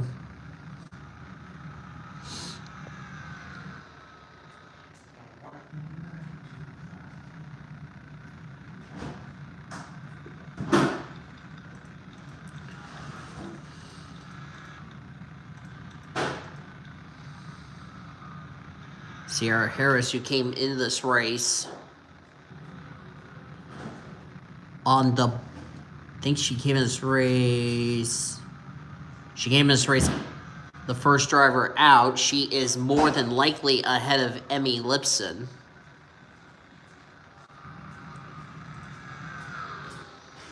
Or no, let me see. No, she actually needs to be ahead of Sally Foster, excuse me. And where's the 91, you ask? 15th.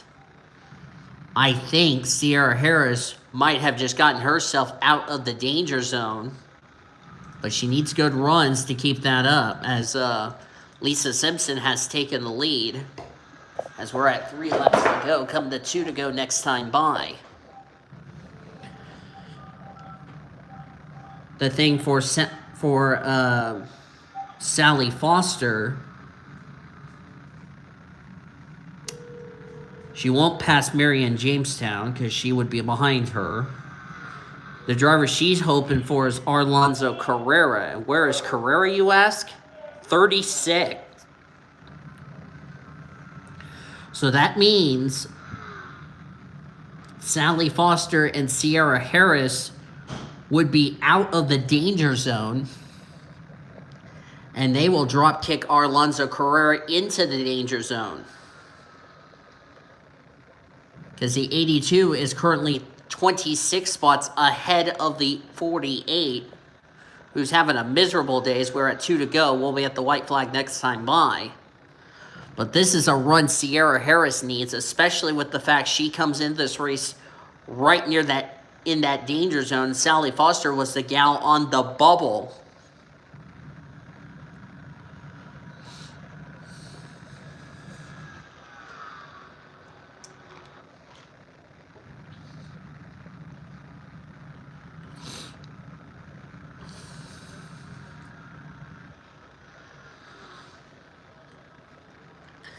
And we're about to have our second race of the first round to determine what kind of scenario we're going to be in for heading into our first elimination race next week. But first I have to change the rosters. We got the lap. We're on the white flag lap. Not the run Arlonzo Carrera was hoping for, and this will put him in the danger zone. Ben Kalikowicz not having a good result here.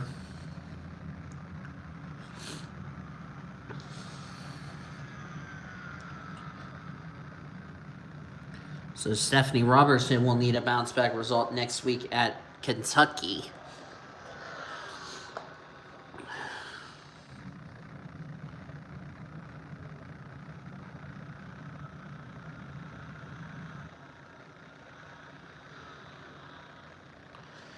Here comes Lisa Simpson off turn number 4. Outlaw Motorsports' first win of the season, and Lisa Simpson, first career Monster Energy Series win, coming here at Pocono.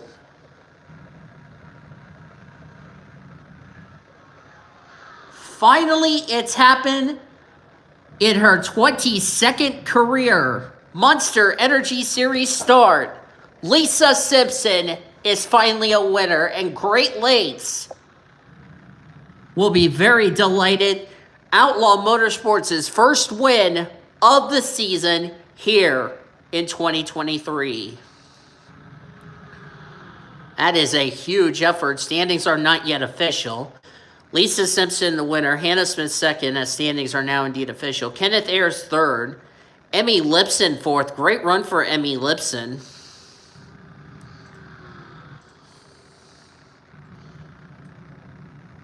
As I'm going to go ahead and save. There we go. I saved the results. Carla Bell, fifth. Manny Rivera, Amber Downing, Caitlin Roy. Well-needed run for Caitlin Roy. Chloe Erickson, Sierra Harris, top 10. We'll see where this is going to situate Caitlin Roy. As you look on down through the remainder of the finishing results, not the run Erica Douglas was hoping for. No cautions in this race. 40 cars finished on the lead lap. Holly Wilkins was the last of them. Kevin Joseph was the only car that finished off the lead lap, one lap down. And Stephanie Robertson was the only car out of the race due to an engine failure. So,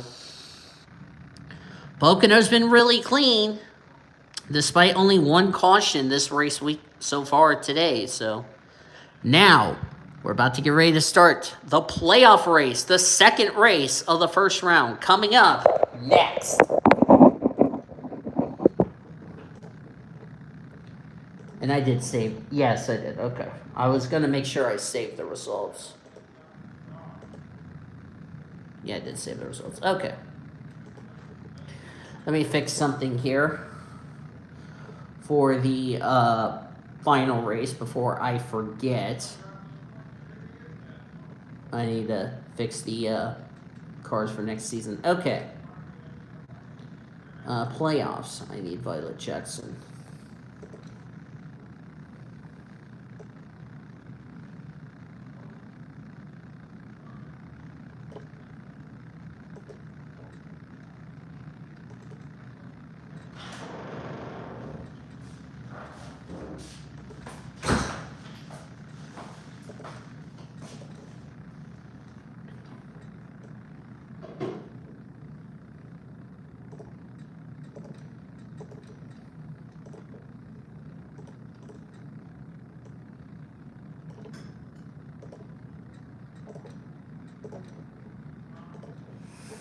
Okay, there we go.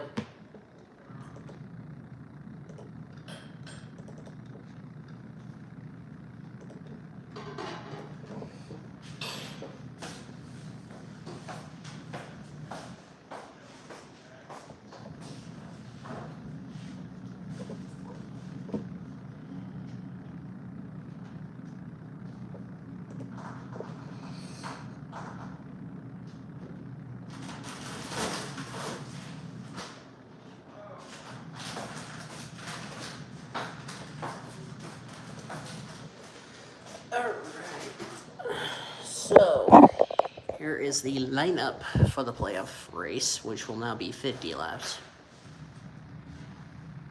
And here is the rest. Michael Watson's got his work cut out for him.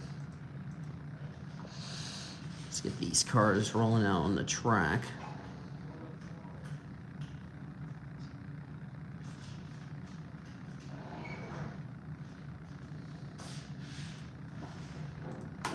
Classic fan has already been given. So the points coming into this race, Jacob Tutu with his win last week at Chicagoland has a 10-point lead over Lauren Ekstrom, who's on the pole. Jacob starting third, by the way. Brianna Knight is third, 25 points back. Jazz Sugartown, fourth, 47 back. Brittany White rounds out the top five, 73 points back. Then it's Betty Johnson, Kat Cyril, Miriam West, Ben Erickson, June Einstein, Samantha Maple. That's the top 10. Ari Springer is 11th. Valentina Fernandez comes this race in that critical 12th in the points.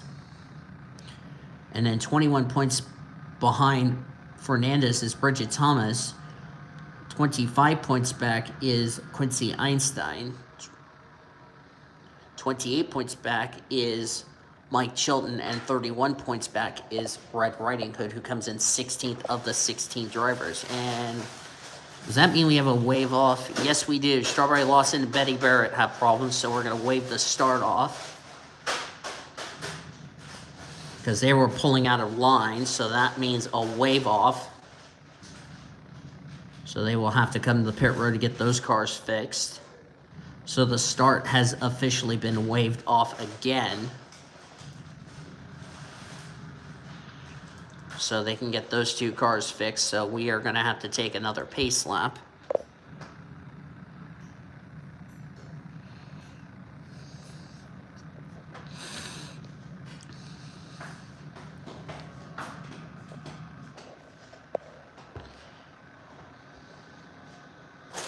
And of course, if any of the remaining 15 drivers win, they will join Jacob Tutu into the round of 12.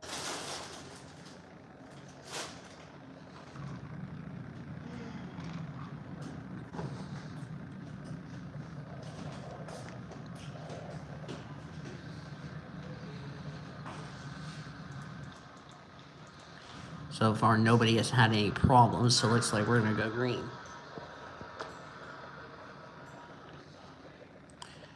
Which also means Jacob Tutu will keep the point. Will have the points lead going into the reformatted playoff points, and Ari Springer has a problem, so that's another wave off.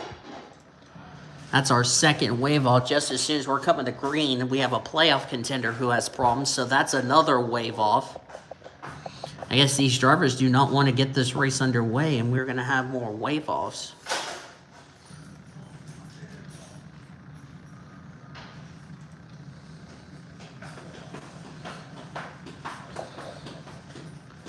So that is two wave off starts. So it's like no start. We are not going to go green until cars are not going to break down on the pace lap. So that's our third pace lap we've had to take in the last race of the day, and that's something you don't want to have as a playoff contender having trouble. So, to make it fair, we want to make sure everyone takes the green. We're in the process.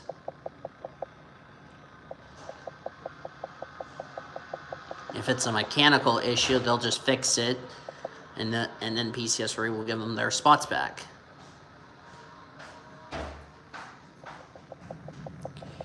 These drivers will have to make a pit stop. In the 3 races prior, they did not have to make a pit stop. This one, they will. Here we go. Playoff race number 2. Who is going to win this race? Will any of the remaining 15 go to victory lane to punch their ticket in the next round? We're going to find out. Green flags in the air. We're racing at Pocono. Last race of the day.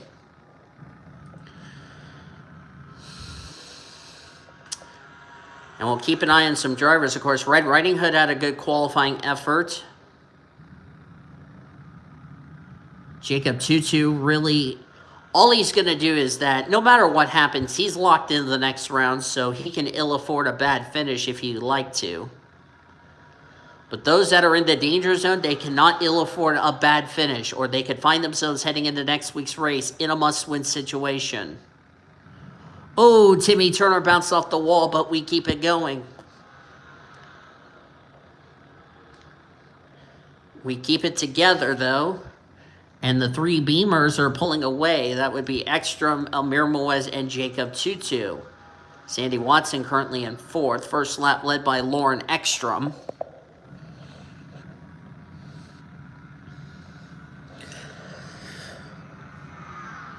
So the other 15 drivers will just need to try to get a win or have a good result Ekstrom gets another good result. I believe Lauren Ekstrom would be locked into the next round of the playoffs. Jacob Tutu, on the other hand, who's going to take the lead from his team owner. You know, it doesn't matter where he finishes here at Pocono, or next week's race at Kentucky. All he knows is he's locked in the next round. What he might do is try to get more playoff points going into the reformatted playoff standings. As we check the back of the field here, I see a couple of playoff contenders back here. Bridget Thomas, this is not the run she was hoping for, but we know we have a pit stop to go. Brittany White, I see back here. For some of these drivers, this could put them in a precarious situation, or in Bridget Thomas's case, this might put her in a must-win situation.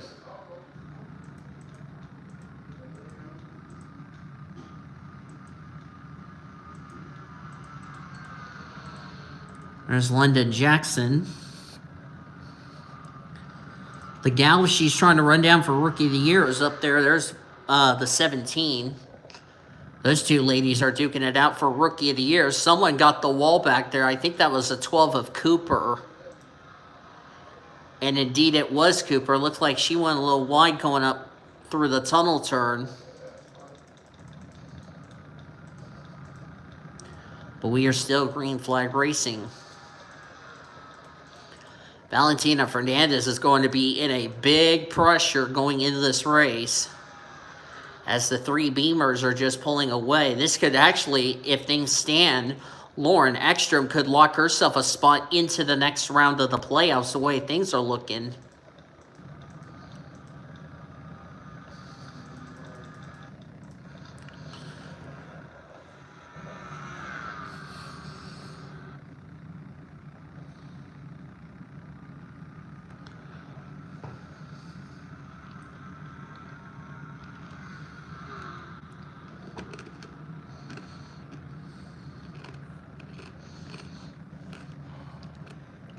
The thing for Jacob Tutu is, could they help get Ebonia Mirmoz a trip to victory lane before the year is out?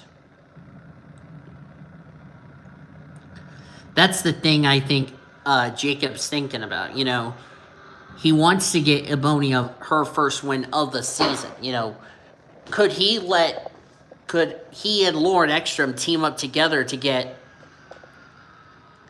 Ebonia her first win of the season? Because she is the last remaining BMW driver to go to victory lane.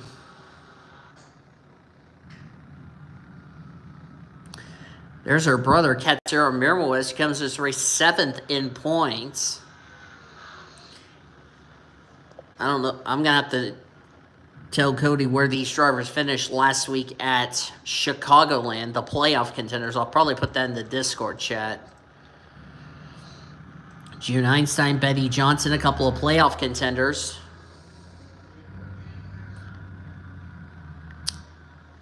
Betty Johnson had a good run last week. See where they finished last week at Chicagoland. Ekstrom finished 2nd, so if Lauren Ekstrom finishes in the top 5, regardless what happens next week, she is locked into the next round. Let's see, who was a I'll have to go through the playoff standings to find out where all the playoff drivers finished at Chicagoland as well as here at Pocono. Because I know Red Riding Hood was actually the lowest finishing playoff contender, and she needs a good run. Ari Springer's not having a good run right now, even though it's the early going. Samantha Maple's right here at the rear of the field. This is not what Samantha Maple needs. She's right near that cut line as far as possibly being in the danger zone heading into next week. Can you imagine the driver who won 5 races could get eliminated? That would not only be a bro moment, but that would be a shock. Brittany White currently Brittany White does not need a bad finish. She could find herself in a precarious situation heading into next week at Kentucky, which is our first elimination race. I also see Brianna Knight's back here. Came as race third in points, so she could find herself in a precarious situation heading into our elimination race next week. There's the outgoing champion of the Monster Energy Series, Rebecca Hawkins. There's Red Riding Hood, who really needs a good run here today.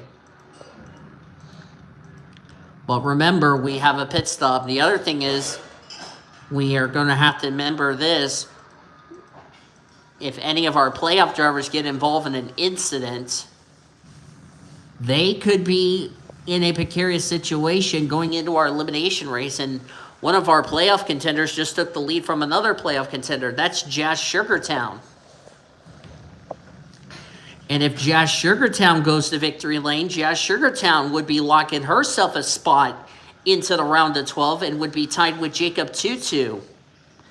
And she would be worried-free going into Kentucky, our first elimination race.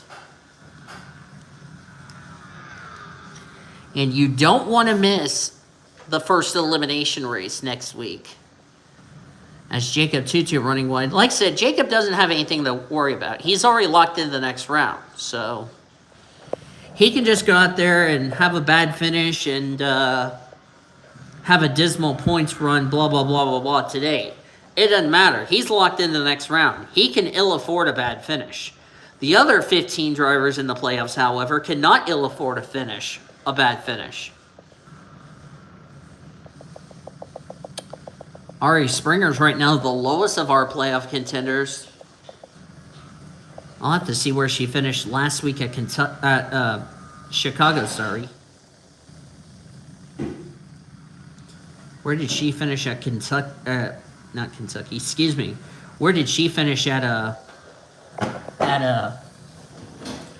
she finished 29th. Ooh, Ari Springer has another bad result. She could find herself in a must-win situation. I know Bridget Thomas could find herself possibly in a must-win situation.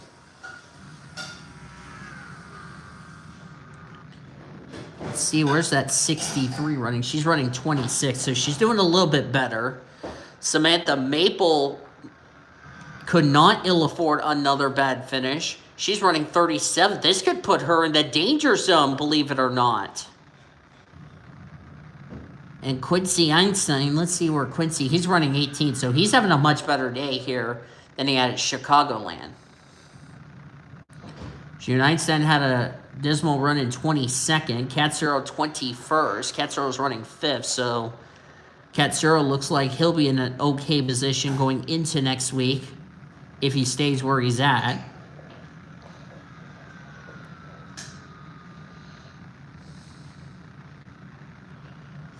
Right now, Jazz Sugartown and Jacob Tutu and Lauren Ekstrom and Katsura Mirwaz, they're currently the 4 highest playoff contenders right now. They're in the top 10. June Einstein's cracked the top 10. So June Einstein could find herself in an okay position going into next week's race at Kentucky.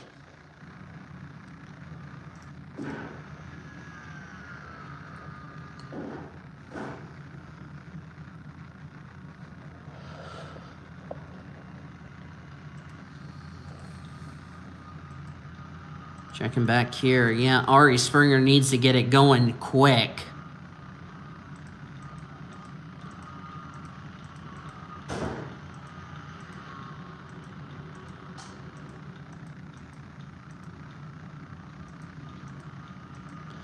This could have huge implications as far as who is going to be moving on the next round and who is not.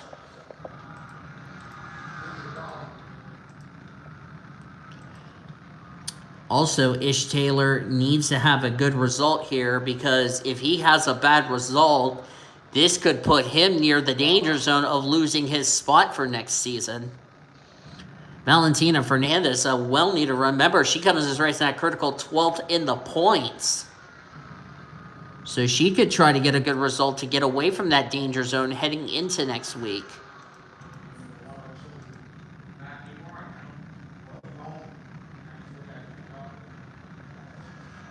Jazz Sugartown leads.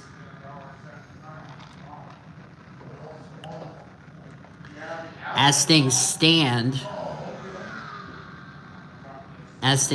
right now, I believe Jacob Tutu, we know, is going to move on to the next round. If Sugartown wins this race, she would be locked in the next round. And also Lauren Ekstrom with a good result. If she gets another top 5, I think Lauren Ekstrom might have just locked herself a spot into the next round as far as points are concerned. So that could have, so we could basically have maybe 3 or 4 drivers who had good runs locked in the next round.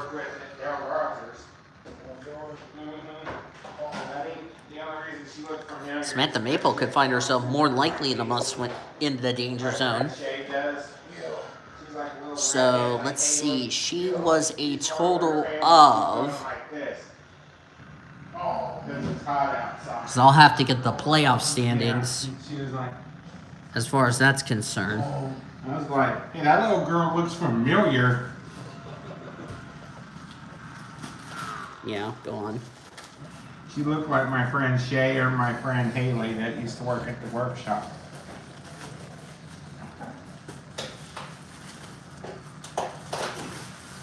The one that always liked to cry for SpongeBob all the time. Oh, yeah, that one. Mm-hmm. Katsura's currently in 5th. Remember, these drivers have to make a pit stop before this thing is over with. That Haley is no longer around. She moved back home to Tulsa. Yeah, Tulsa with her dad. Oh. Wow. Mm-hmm. I don't know what happened to my friend Shay. I don't know. So Sugartown, even though she's leading, still has to make a pit stop. Because these cars can't go 50 laps without a pit stop. Pit stop, pit stop. And this is where some of the pit crews, those that are in the playoffs, come into play. Need a good pit stop here. Mike Chilton's 16th. What? Cox No, I don't know it. Should say on the TV. The cable's out. Sometimes they have a little thing that pops up where it has the number to call. I think. Good thing I have antenna and I don't have to deal with that shit. Huh? Good thing I have antenna and I don't have to deal with that shit. Oh, Tutu in the wall, nearly got wrecked by his teammate. That was close there. That would have not been a pretty sight to see a team owner. And doing it right in front of your team owner would not be a pleasant surprise, but Excuse me. nice motivational belch. But back to what I was saying. That would have not been pretty for Jacob Tutu and Abonia Mirmawez getting together. Apologize if I got interrupted. A Strawberry Lawson's coming to pit road. Problems for the 11 of Strawberry Lawson. Good news is this is a non-playoff driver. Unscheduled. Oh, she's got damage to the left side of her FedEx Toyota. Where did that come from? She might have got sent into the wall. Let's see. Or did she get hit by somebody? Yep, she got hit by the... Oh, that's female. Oh, Luke Knight got a piece of it. Luke Knight's the one that gave the 11 damage. That's non-playoff contender. So looks like the 11's going to be on pit road and a lap down. So tough break for Strawberry Lawson. Luke Knight has not had anything go right for him this season. Jessica Miller's got some left side damage on her CarQuest Auto Parts Toyota. I wonder if she had something to do with an incident, and it might cause a tire rub. So Strawberry Lawson, an unscheduled pit stop. Thankfully, she is a non-playoff contender.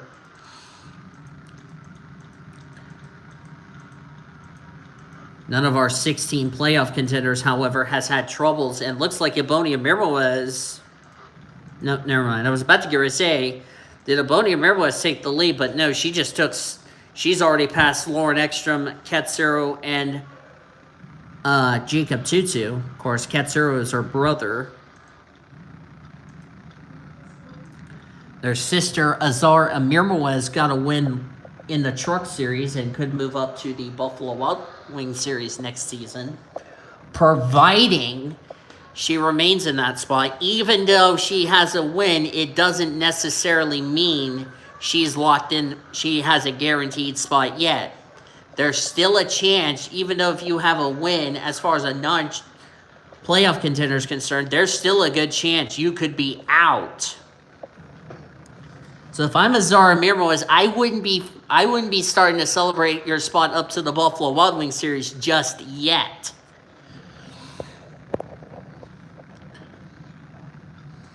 And that's going to be something we'll bring up next season, is that as far as which a new rule will be coming into play, is like, even if you have a win as far as the danger zone is concerned, this will go in effect next season. Even if you have a win and you're down the bottom of the points table, it will not make a difference as far as if you're going to be safe or not. Red Riding Hood's got a problem. And that's one of our playoff drivers. That's one of our playoff drivers, Red Riding Hood. Oh, no. Oh, we had a collision, I think. That was not what Red Riding Hood needs. Now she may be going into next week's race in a must-win situation.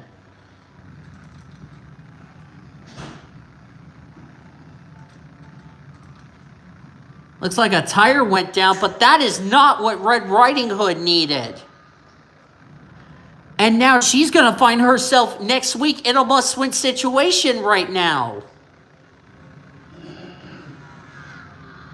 And she came in this race 16th of the 16 drivers in points. That's more than likely going to put Red Riding Hood in a must-win situation. Jazz Sugartown, by the way, has the fastest lap of the race, but that is disastrous for one of the playoff drivers. Oh, boy. As if Red Riding Hood needs another bad result. She already had one last week. One bad result, you're in recovery mode. Two bad results, you're more than likely in a must-win situation.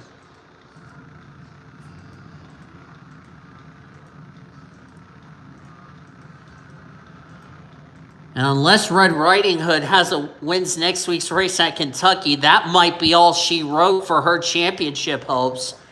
And she could possibly be one of the 4 drivers getting eliminated. That's disastrous. Red Riding Hood did not need this.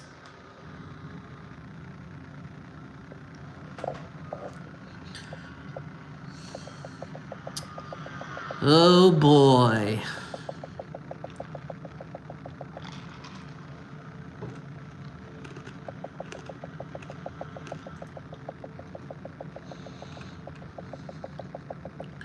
All right, now we're looking like possibly a few drivers who had good runs at Chicagoland. Let's see, where did Katsuro finish last week at Chicago?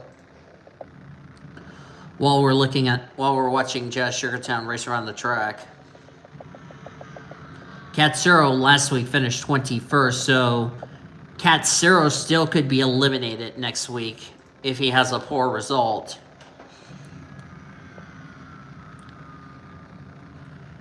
So more than likely, Red Riding Hood is definitely going to be in a must-win situation.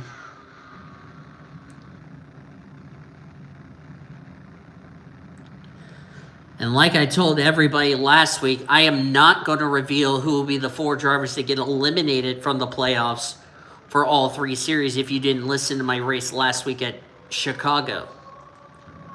When I get in a VC with you all, then I will reveal to you all who are the 4 drivers that have been eliminated. Looks like we got scheduled pit stops here.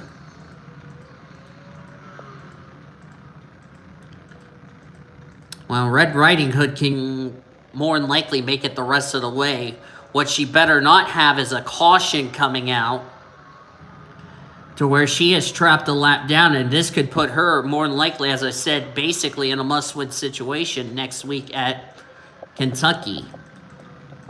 So she's got to hope and pray these pit stops go clean, can go green. Same with Strawberry Lawson, who came into the pits for an unscheduled pit stop. What they need to hope for is if we get a caution after the pit stop cycle out, that would be a huge break for them because they would be caught back up. But if this race stays clean and green, that's bad news. Somebody's on pit road. Oh, that was Jesse Art who had a slow pit stop. Jacob Tutu's on pit road. Jacob doesn't have to worry about winning this race or having a bad finish. He's locked in the next round, so.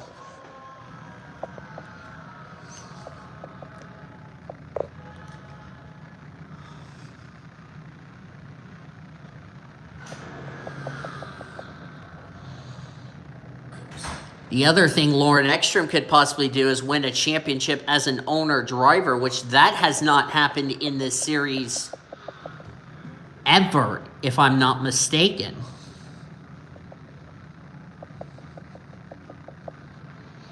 Anybody coming to pit road? Leaders stay out. We're past the halfway point here in the second race of the first round.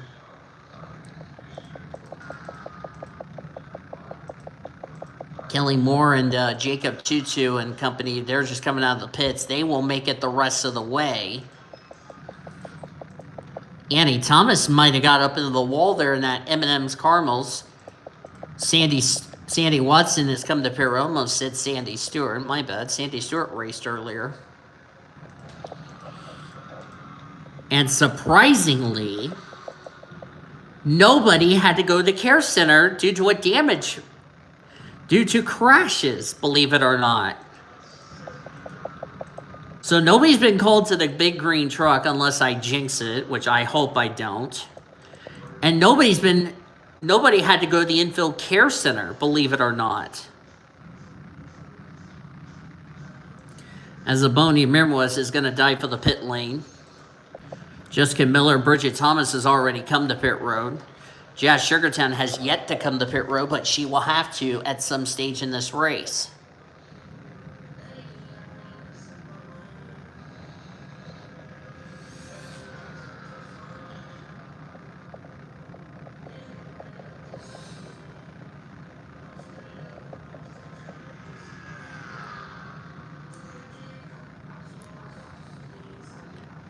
And Jazz Sugartown, like I said, who's had a breakout season this season, who's had a breakout year here this season, is looking pretty good. But like I said, she has yet to come to pit road. Is Lauren Ekstrom coming to pit road? The answer is no. Same with Katsura Mirmwas. They're going a lot longer on fuel. Some drivers are just rolling the dice, say, the heck with it, we'll just make our pit stop now and we can go to the end of the race like Timmy Turner's doing.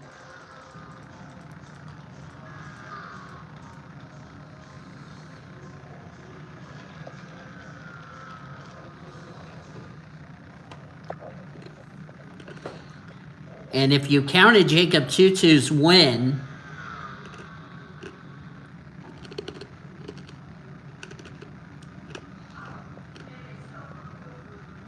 theoretically, Jacob Tutu would have 5 wins, theoretically. And you'll probably know where that win came from, now don't we? Let me point something out. The driver who won the Clash has never gone on to win the championship.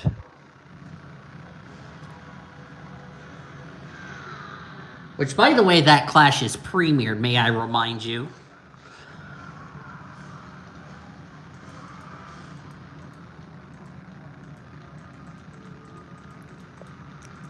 But like I said, I'm not going to reveal to you all who has moved on and who is not until all the races come out. Unless you want me to just release them now, then we won't have to worry about that. And then, yeah. Because I'll probably have to release. I'm going to release the Clash that I recorded because I didn't stream it. I recorded it. I'll probably release the Clash around the 31st of October. As Ekstrom's come to pit road, looks like leaders are coming in. And if y'all are okay with that, then you now know who won the Clash. Because I'm not going to spoil who won the Clash until you see that race. And just a little warning. If you see me raging at panelists and all that, let me remind you it happened earlier in the year. Just giving you all a little warning in advance. I don't know who's going to be the race leader. Everybody's coming to pit road, and the pace car is just having some ice cream.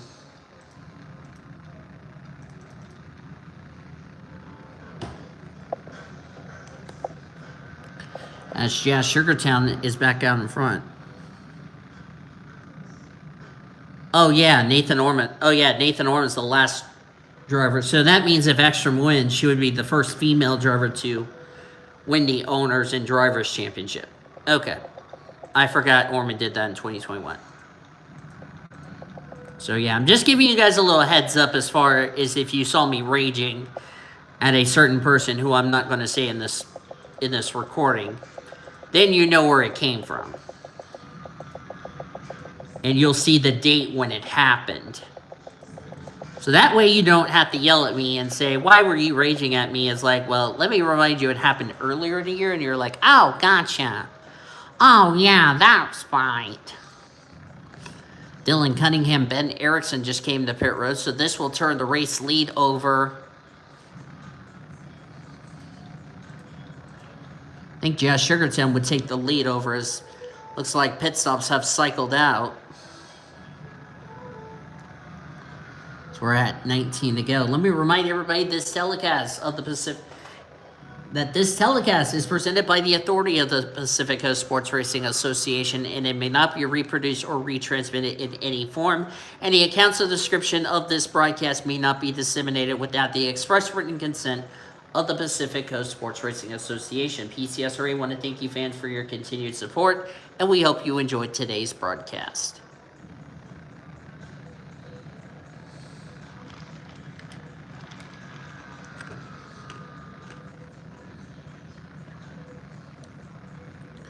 And if y'all want, because I'll actually, before I move the Clash, the Clash will be coming out in December, I should point out.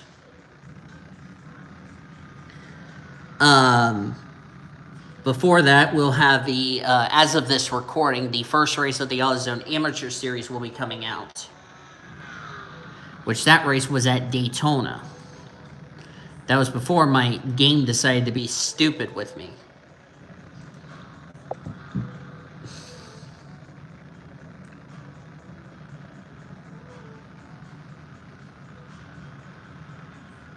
Yeah, for example, when nobody from Triple P gets notified about anything important.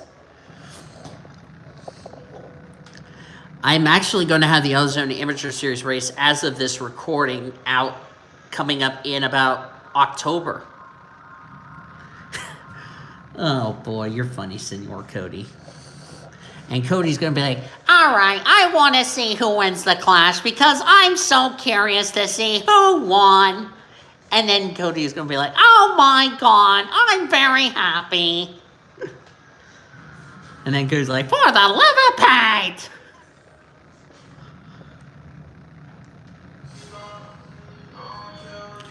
Yeah, all the races I've done have been streamed with the exception of the Clash.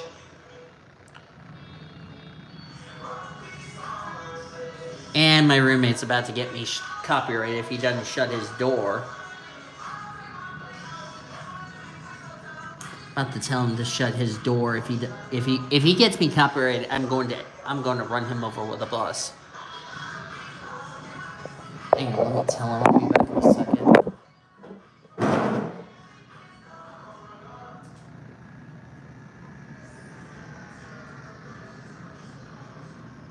Oh, he's already shut his door, okay. As long as he shut his door and it's not bothering me, then we're fine. Otherwise, I'm going to have a problem.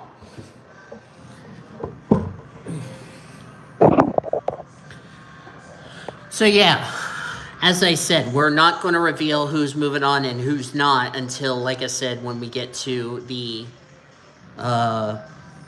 when we get to that point.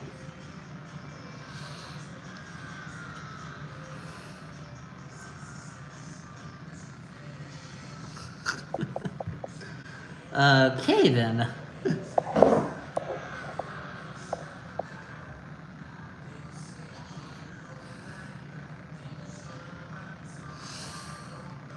Yes. Just be glad Toby's not being a dumbass. I'm glad he's gone from this house. But anyway.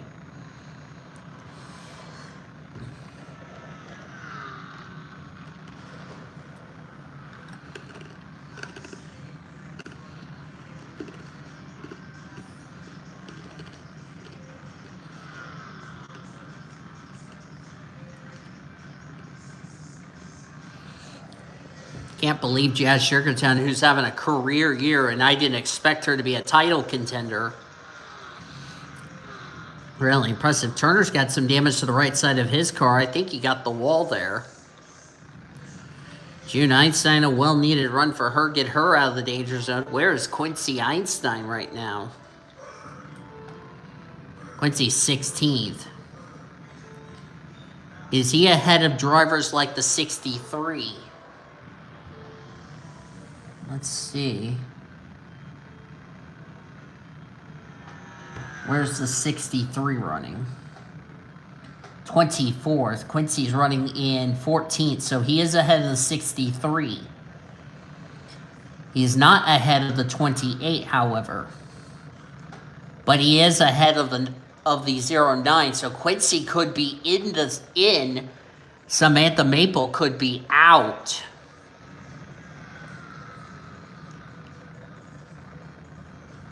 And he's also ahead of Ari Springer. So Quincy Einstein could be in a safe spot. Ari Springer, Samantha Maple could be in the danger zone, but that depends where Mike Chilton is. Chilton's running in 13th. He's ahead of all those drivers.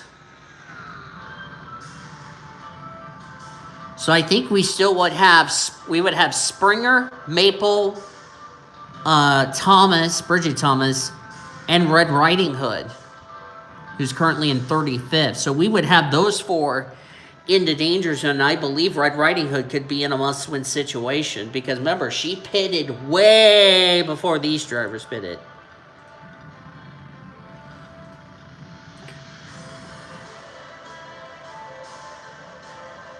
I'm about to tell him to please turn it down because you're about to get me copyrighted, and I'm not going to be a happy camper if you copyright me, and they'll be like, oh, I'm sorry. And I'm like, really, dude? Thank you. Keep that shit down.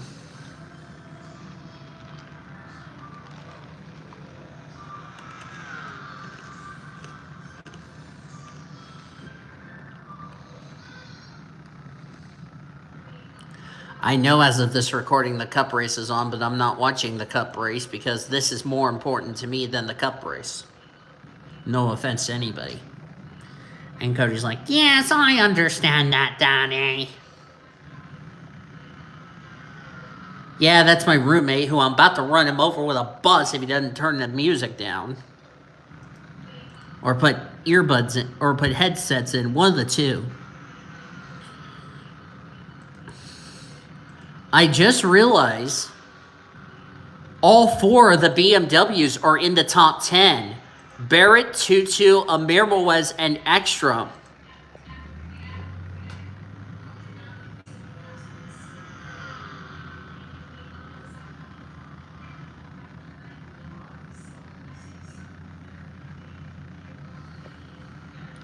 Strawberry Lawson's about to go a lap down.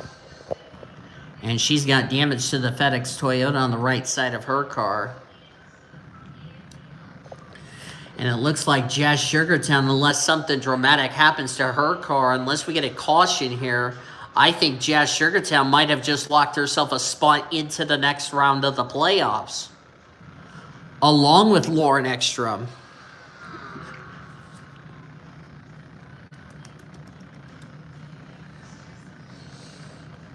So that means both of the BMWs who made it into the playoffs will be into the round of 12, believe it or not. And Cody saying, brah, brah, brah, brah. Good result for Barrett. Jacob Tutu will no doubt keep the points lead, because Jacob actually led a lap. Lauren Ekstrom did not, so Jacob Tutu could still keep the points lead. What he's doing is doing damage limitation. This isn't a bra fire drill. In before it becomes a bra. Yeah, after seeing Cesar Baccarilla win the race at Darlington and Xfinity drivers stealing wins from Cup drivers. Moving on. We're inside of 10 to go. This is impressive to see Jazz Sugartown. Came into 2016 driving for Petty's. Never found victory lane. Had a really up and down season. Drives for Audi. Struggled in 2021. Really struggled until this year. Pops off 4 wins and surprises a lot of people. And she could be, as I said, a favorite to win this title. And it looks like Red Riding Hood will definitely be in a must-win situation heading into our next race. Now, here's the thing. If we get a caution, this could change the complexion of this race. So, yeah. After this race is over, Cody and the Triple P clan will have your post-race show brought to you by Snickers. They'll recap this race. One last look at the as they will look at the remaining races on the schedule, their final thoughts, and we get ready for next week at Kentucky under the lights. With knowing, I believe, 3 drivers, I believe, confirmed to be in to the next round of the playoffs. Brianna Knight's going to have a bad finish, so Brianna Knight's going to be in a precarious situation heading into our next elimination race. Or heading into our first elimination race, I'm sorry.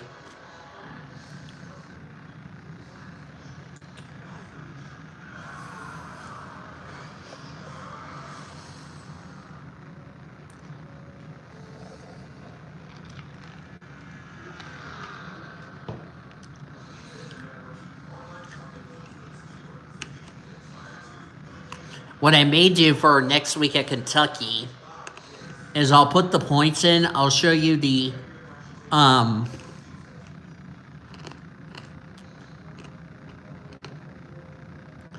show you guys who is into the next round and who got eliminated, but you'll see the reformatted points at Gateway.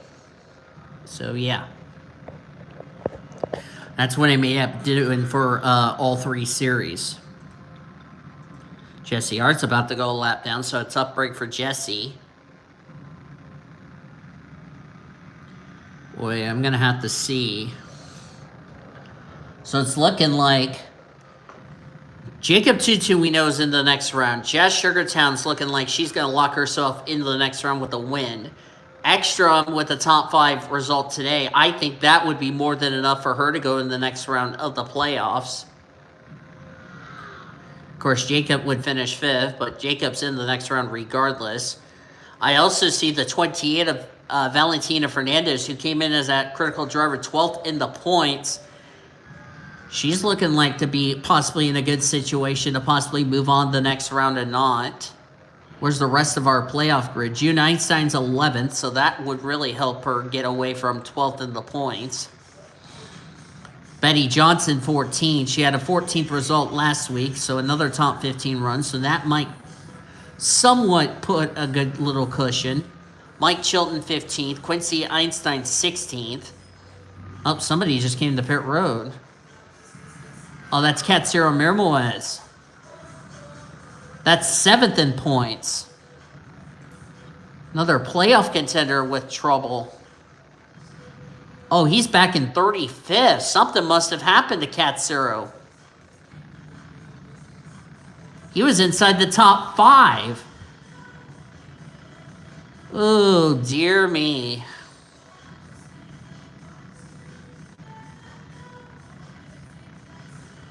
But why is he all the way back in 35th is what I can't figure out.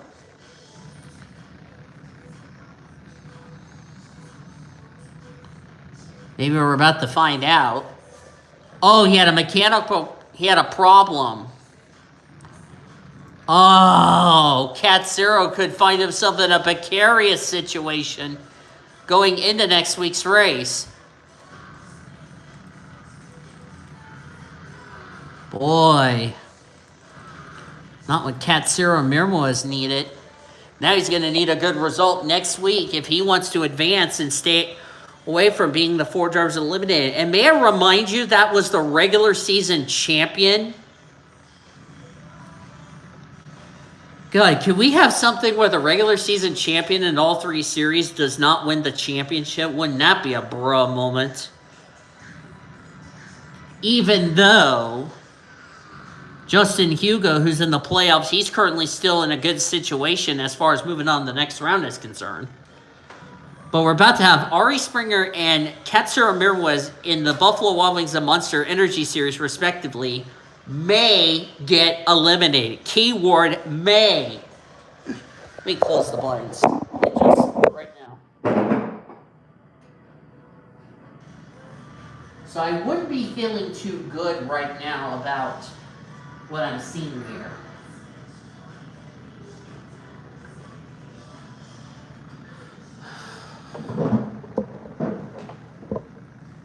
Three to go for Jazz Sugartown. I had to close the blinds because the sun was starting to sun's starting to go down. And we haven't had supper yet, which I don't care about supper right now. I just care about getting this damn race done and getting to the damn airport so I can get ready to go to Kentucky.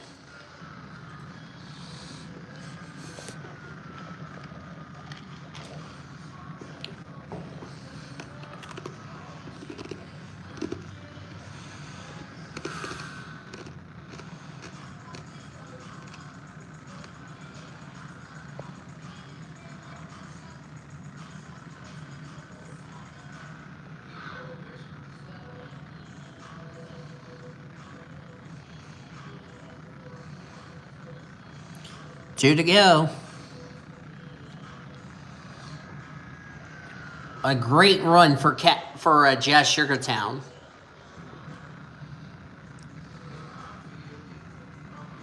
June Einstein's now in the 10th position as a result of this. Checking back here to see where our playoff 26 for the 63. Ari Springer's 28th.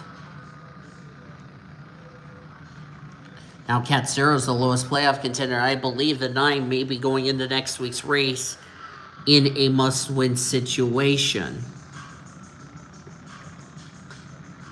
So we'll have to see when I reveal the points to you all in just a second. But we're coming to the white flag, and Jazz Sugartown can coast from here. But we might, as I'm about to go run over my roommate. Mario, turn it down, please. We're on the last lap of the race. I'm sorry if Mario had to throw his music on at the worst possible time where I could get copyrighted. But Mario doesn't seem to give a shit.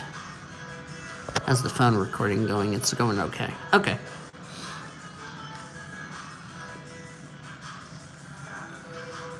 Let's go. Nice job, Cody. That's going in the quote chat after this race. Let's go. Cody Smart 2022. Okay, anyway. Jazz Sugartown coming off turn number 3. It will be win number 5 for Jazz Sugartown, but more importantly, a trip to the round of 12 for Jazz Sugartown takes the win here at Pocono. Well, you had the S and the A next to each other, so I thought it was a funny quote I'm putting in there, so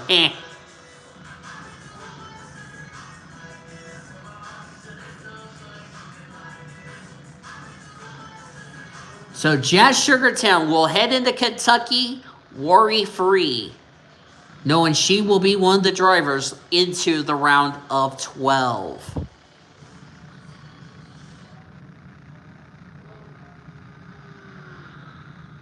I am not going there, thank you very much.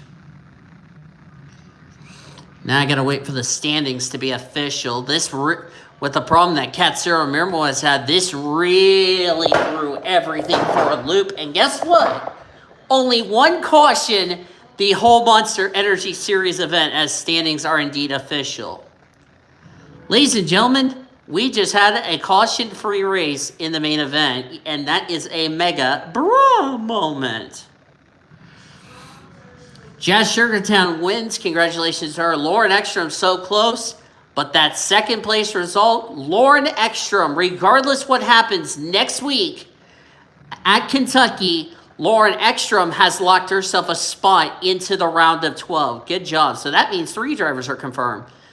Betty Barrett, 3rd. Jacob Tutu, 4th. Didn't matter where Jacob finished. He's in the next round regardless. Ish Taylor, 5th. Maria Nowicki, 6th. Valentina Fernandez came in this race in that critical 12th in the point standings. That cut line driver.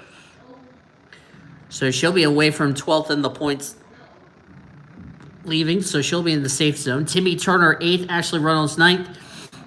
And June Einstein complete the top 10. We also may have had a change for the points lead in the Rookie of the Year honor. London Jackson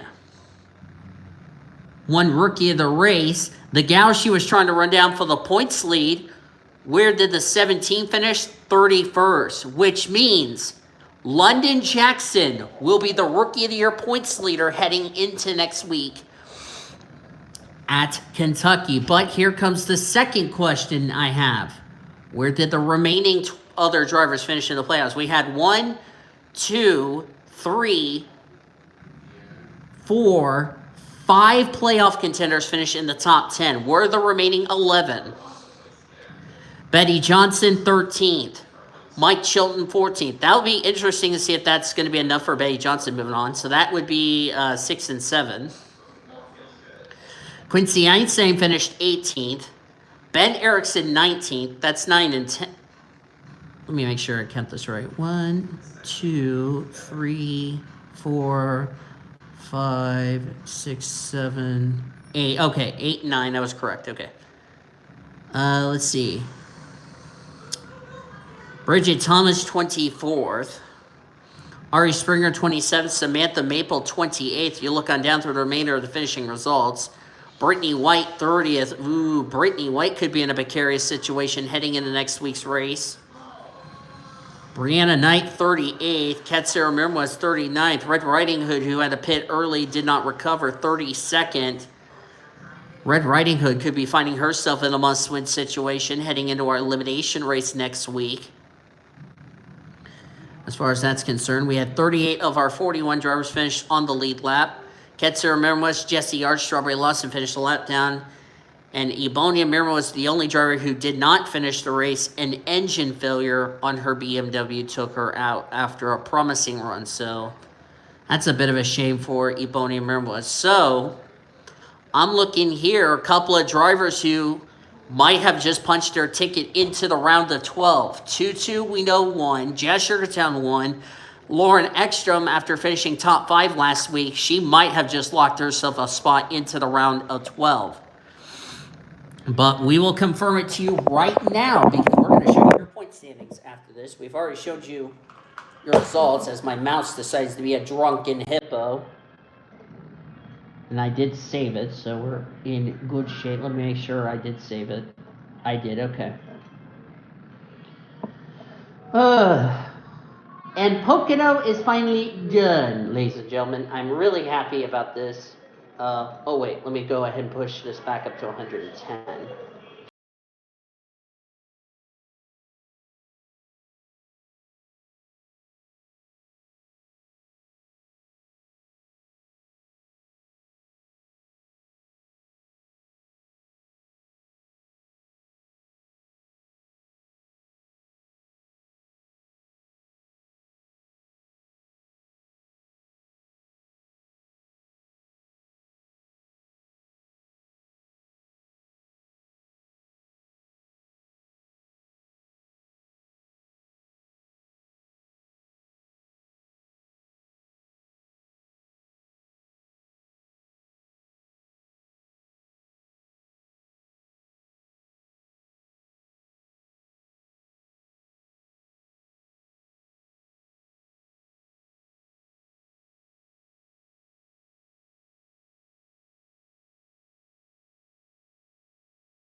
Needed good runs that were in the danger zone. They're going to definitely not be happy with a good result today.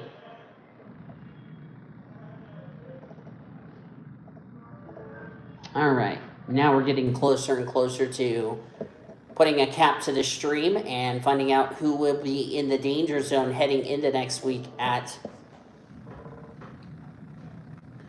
All right, here is the point standings, ladies and gentlemen, as we are entering Kentucky, our first elimination race. Let's see if Score 4 decides to be stupid with me, and they did not be stupid with me. Here's the point standings. Sorry about the sun glaring. I'll get a better picture for you all, but this is entering our race at Kentucky. Jacob Tutu, Lauren Ekstrom, Jazz Sugartown, they're pretty much safe as far as that is concerned. Johnson, June Einstein, Brianna Knight. Quincy Einstein still in the danger zone, but he needs a good result next week, and I believe Red Riding Hood is going to be in a must-win situation because that is 2 bad races in a row that she has had as you look down through the Rookie of the Year standings. And I was wrong. Amber Whitecastle, it was 1 point, and now it's 3 points. So I was wrong there as far as the Rookie of the Year is concerned. But that's going to do it from Pocono Raceway, everybody. Our weekend from the Turkey Triangle is done. The fans are now going to go hug the drivers, say goodbye.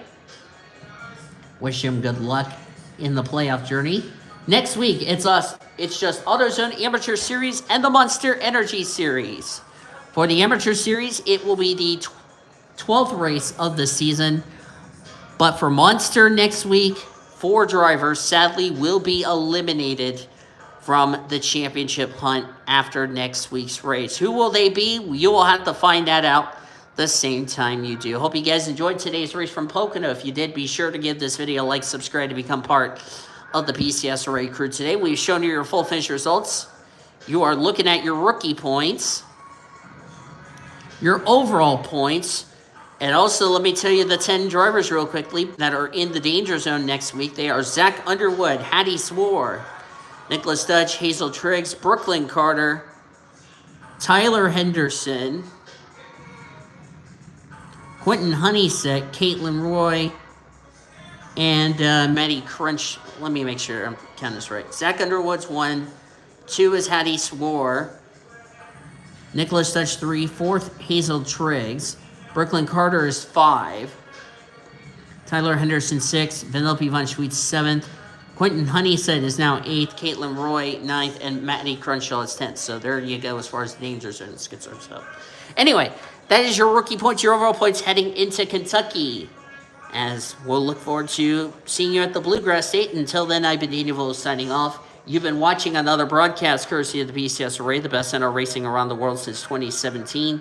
See you next week from Kentucky for Amateur and the Monster Energy Series. Goodbye from Pocono.